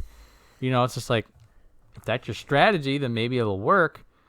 But it feels like just his general offense, and he does have a really good sense of angles. Yes. It feels like if you work on the good stuff, you won't need the bad stuff. Right. It feels like it. It's almost like, putting a Band-Aid on it. So, that's actually a pretty good analogy. It's just like, do you fix the injury or just put a Band-Aid on it and then keep going? Keep going, right. So, like on one hand, like he got the 8 and 7, so he's safe. They gave him Kodo Eho, he passed the test. They would have dumped him. He would have been done. Yep. He would have been done. But it's just like a lot of what people were drawn to Asakuryu for was his like small dynamic style, which sort of then Fujiseu just sort of shows up out of nowhere and must really be frustrating for Asakuryu on some level. Oh, of course. It's like you get all gassed up from like his debut was pretty good. And then it's like, oh, but there's always somebody coming for your spot. So it feels like there is a larger issue for Asakuryu at hand. But he has survived November. Yep. There's some stuff to look forward to. I mean, he is always fun to watch. Oh, yeah. I mean, no matter what, he's like trying to out-muscle these guys. He's out-muscle them. He's out-speeding them. He's out-thinking them. He's out-witting them. So this may just be his path. Yeah. You just accept him as he is. Accept him as he is and hope for his success. And that's what we'll do. And we're going to end on a bit of a Debbie Downer. Pretty down. Debbie Downer may say, also known as the man who was hanked by Shishi. Why are you here again? Yeah. May say you should have stayed in bed. Stayed in bed. Now this is the tale as old as time. Uh-huh. I think he came back to try to cushion the fall in the Juryo. And I think he just like solidified his place. And it really didn't work. Who was the one win? Takayumi. I remember thinking, this is a little strange. Well, for a while, cause he loses to Nishiki Fuji when he comes back, and he looked sort of okay, and I'm just like, Nishiki Fuji's been on a tear. It's not the worst thing. Then he beats Takayumi, and I'm thinking about it, I'm just like, it's not really a big thing. It's not the worst thing. I was like, okay, we'll keep watching him. And then he just loses. Flatlines. He shouldn't have come in. He's going to make unless he came in because he knows he's not going to stay. Which is my problem now. This could be the Goedo thing that he's just like let me give it one more shot. Yeah. Well, I think with it was somebody. It might have been Goedo. Maybe it was somebody else. So he already knew he was Makakoshi. He already knew he was done. He's just like, this is my last tournament, so I'm just gonna run it through to the end. Yeah. But what Goedo did was, as soon as he failed Kadoban and he was going to drop, he retired. Yeah. So, yeah. So I think he had already gotten 8 losses, but then he fought on. But then it was like, okay, I'm not going back to my hometown, not Ozeki, because they were in his hometown. I think it was March. Yep. So for Meisei, optimistically, he just tries to save rank and it fails. Now, win, lose, or draw, he's going to be deep into Juryo, so we're not going to see him until May. Mm-hmm. at the best, the earliest, and there's a very likely chance that we just don't see him at all anymore. Right, like this could be it. And then now we have, the weird dilemma that, like, with Sada and Naomi, like we see the family dog getting old and blind and running into walls, and we're just like, I remember you when you were young and jumping over fences, and you go to see the Meisei, and it's your dog got hit by a car, and just like, yeah. Well, it's funny because I saw on Instagram that the end of the tournament parties, like Meisei and Hoshiryu like hanging out. Like Hoshiryu had him in like a bear hug and stuff like that. So it was interesting. I don't know. It just gave me vibes like, oh man, are you gonna retire or something? I don't know. I don't like it. I feel, well, I mean, if you're that beat up, what can you actually do? It's the Yutakayama thing. And like at that point, just like, you know what? And Yutakayama ends up losing a ton of weight, getting in excellent shape, and is like now an MMA fighter.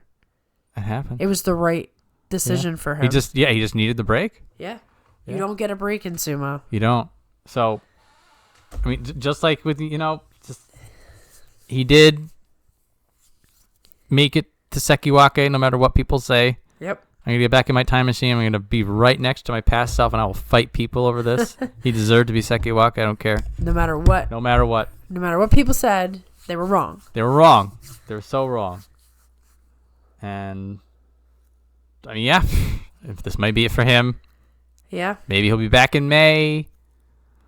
Probably not. No, I think. Probably not. My guess is this is the last we will see of him, but, I hope I'm wrong. It's a rough time. So anyway, special prizes. Outstanding performance goes to Aonishiki. Hardly last surprising. one he's ever going to get. Yep. Well, he also got the technique prize. I think I remember they did this to Onosato. They just threw whatever prizes they could at him because they knew he wasn't going to get anymore. Yep. They're just like, here, have all of them because this is it. For anybody who may not know, if you're a new sumo fan, it is because he's going to be Ozeki, and you cannot get special prizes at that point. You are expected to win. Yes. You're no longer being rewarded for winning. It's just what you're supposed to be doing. Yep. For the Kanto Show or Fighting Spirit prize, that went to Kirishima and Ichi Yamamoto, both well-deserved. Yep. And then the Gino Show or Technique prize went to Aonishiki and also Yoshino Fuji for beating 2 of the 3 Yusho contenders. Yeah. Including the guy who won the whole thing. Yeah. Well earned, well done, all things considered. Let me get Churio back up here. So yes, now we can formally talk about Churio and the absolute logjam that has happened. By the way, eating my words on Hitoshi, 2-13.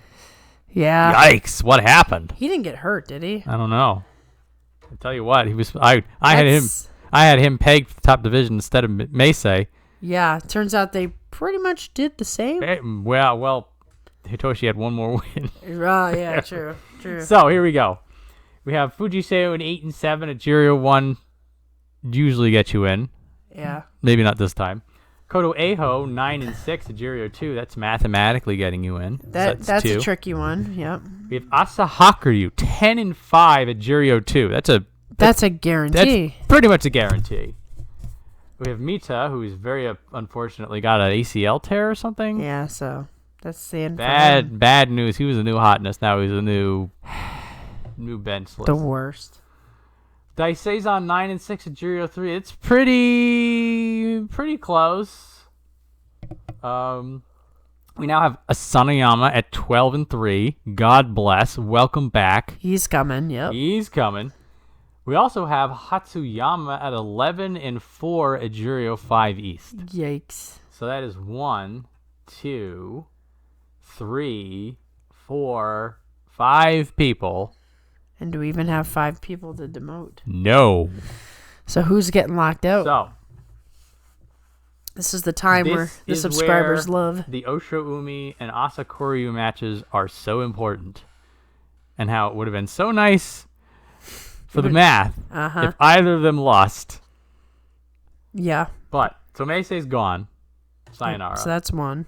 Sada Naomi is gone. That's 2. Shona Naomi is gone. That's 3. That's it. Yeah, so 2 guys are going to get shut out. So Sanayama, easy in. Yep. Asahakuryu, easy in. Hatsuyama 11-4 at Juryo 5, mathematically in. But then we have Fujiseon at 8-7, but then he loses to Osho Umi on the last day. And that matters. Probably not. We have Kotoeho at 9-6, which is pretty close. But then he loses to Asakuryu on the last day. Right, and here you have Asahakiryu right next to him. So he's 10-5. So yeah. He's Asahakiryu 100% up. So it's gonna be like Fuji, Seun, and. So it is a toss up between Hatsuyama at 11-4 or Kotoeho at the 9-6. That's tricky. So you're gonna have Kotoeho and Fuji Seun taking the Juryo top spots. Potentially. Yeah. But yeah, it would have been much easier for them if Oshoumi went down like he was supposed to. Right. But Oshoumi 6 and 9, they would have taken him. He would have been done. I don't know. Would they still have taken Asakuryu with a 7 and 8?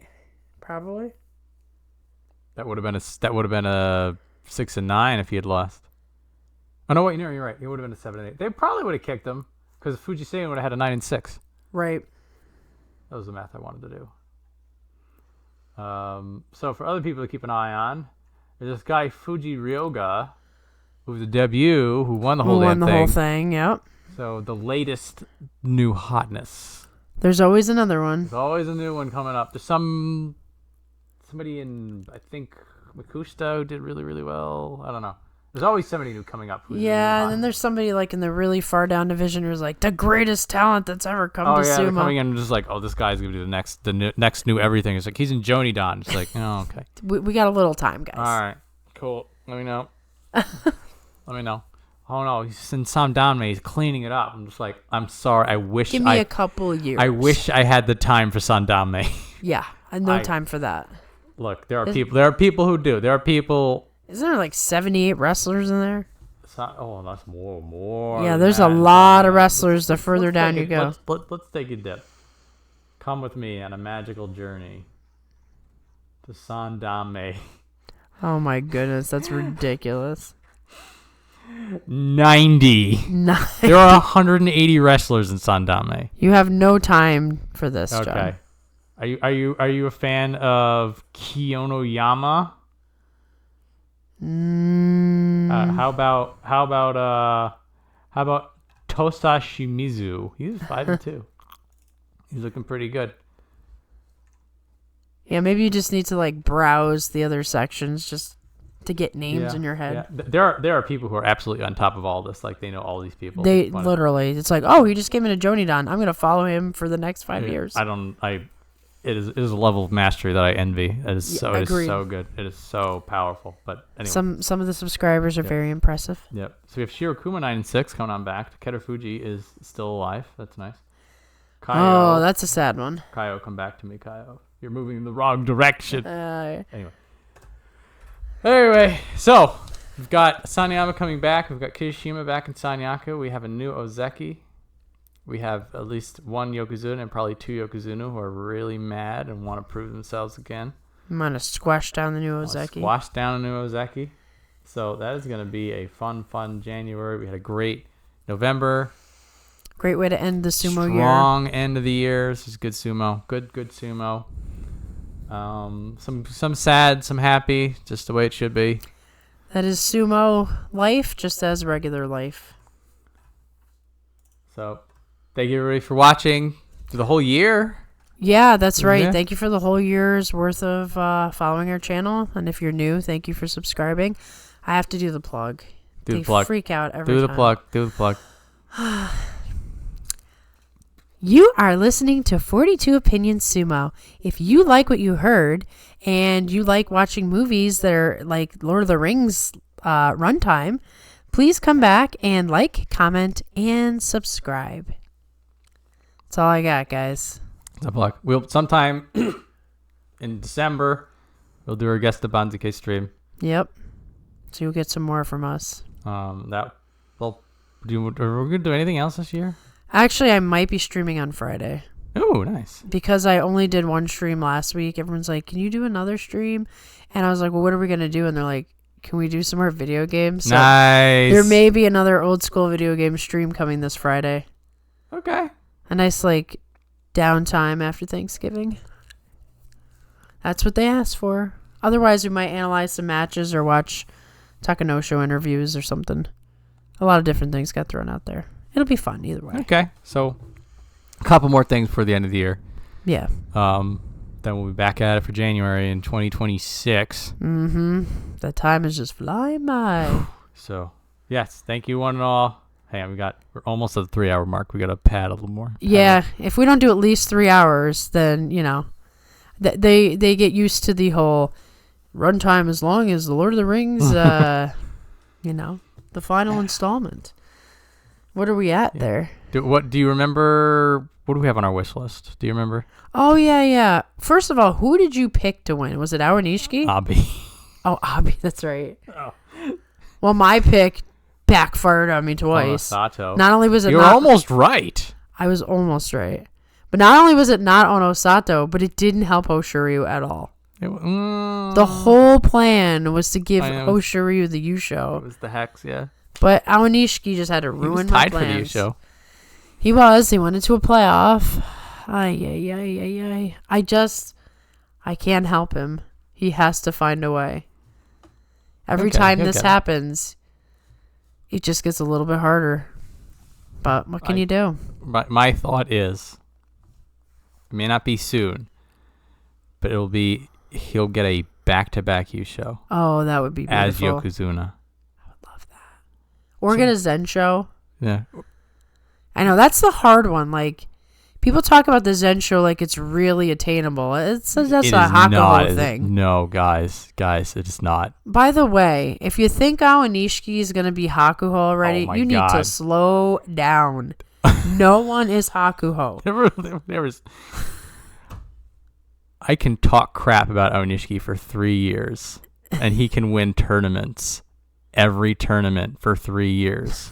And he will not have reached half of Hakuho's tournaments. No. Hakuho is a once-in-a-lifetime person for a variety of reasons. It wasn't just his sumo. It was the internals. And you only get somebody like that once in a lifetime. There will never be a Hakuho ever again. No. In 200 years, you can dig up my grave and laugh at me if someone comes out at me, but it will take you that long. Yeah, it's just not going to happen. It's not going to happen. That is not... What he did was impossible. And somehow he did it. It never happened before, and it will never happen again. I agree. I 100% agree. And that is not because of liking or disliking. There were moments where I loved Hakuho, and there were moments where I really did not. But I could never deny his mastery in the dohyo. Even when it was some of his antics. Anybody who wants to get on Hoshiryu for antics, really dive into the Hakuho catalog. Look at his Shodai Tachi eyes. Yeah. Or look at the times where he just stood up at the Tachi and then waved a guy to come on. Oh my god. His first time fighting Tobizaru. Remember that? Yeah. Or every time he fought Takakeisho, he would literally taunt him in the middle of the ring and then just slap him down like he was nothing. Plus Hakuho. There's never... Yeah. Once in a lifetime, just superstar beyond anything you can imagine. If you're new to sumo, I feel sorry for you that you didn't get a chance to watch that insanity that was Hakuho. It's recent enough that you should be able to get a lot of Hakuho stuff. You can still get it. It's still out there on the internet. Out there I dare you to go back and look into the bit of a research project, but some of his later years stuff is recent enough that it should be around compilated. And there's NHK has a few Hakuho documentaries, so you can really get the energy. Yeah, those were pretty good actually. Also, Grand Sumo Legends. I continue to recommend that. And there was actually a Hakuho documentary in his home country, in Mongolia, which I watched and it had subtitles. That was excellent. Yeah, that's good. It had a totally different vibe. We've done it, Maria. We're past 3 hours. All right. Goodbye, guys. Yeah. Okay. Now we're actually out of here. Goodbye. We're done. I'm just gonna hard cut it right now. Hard cut. Hard cut.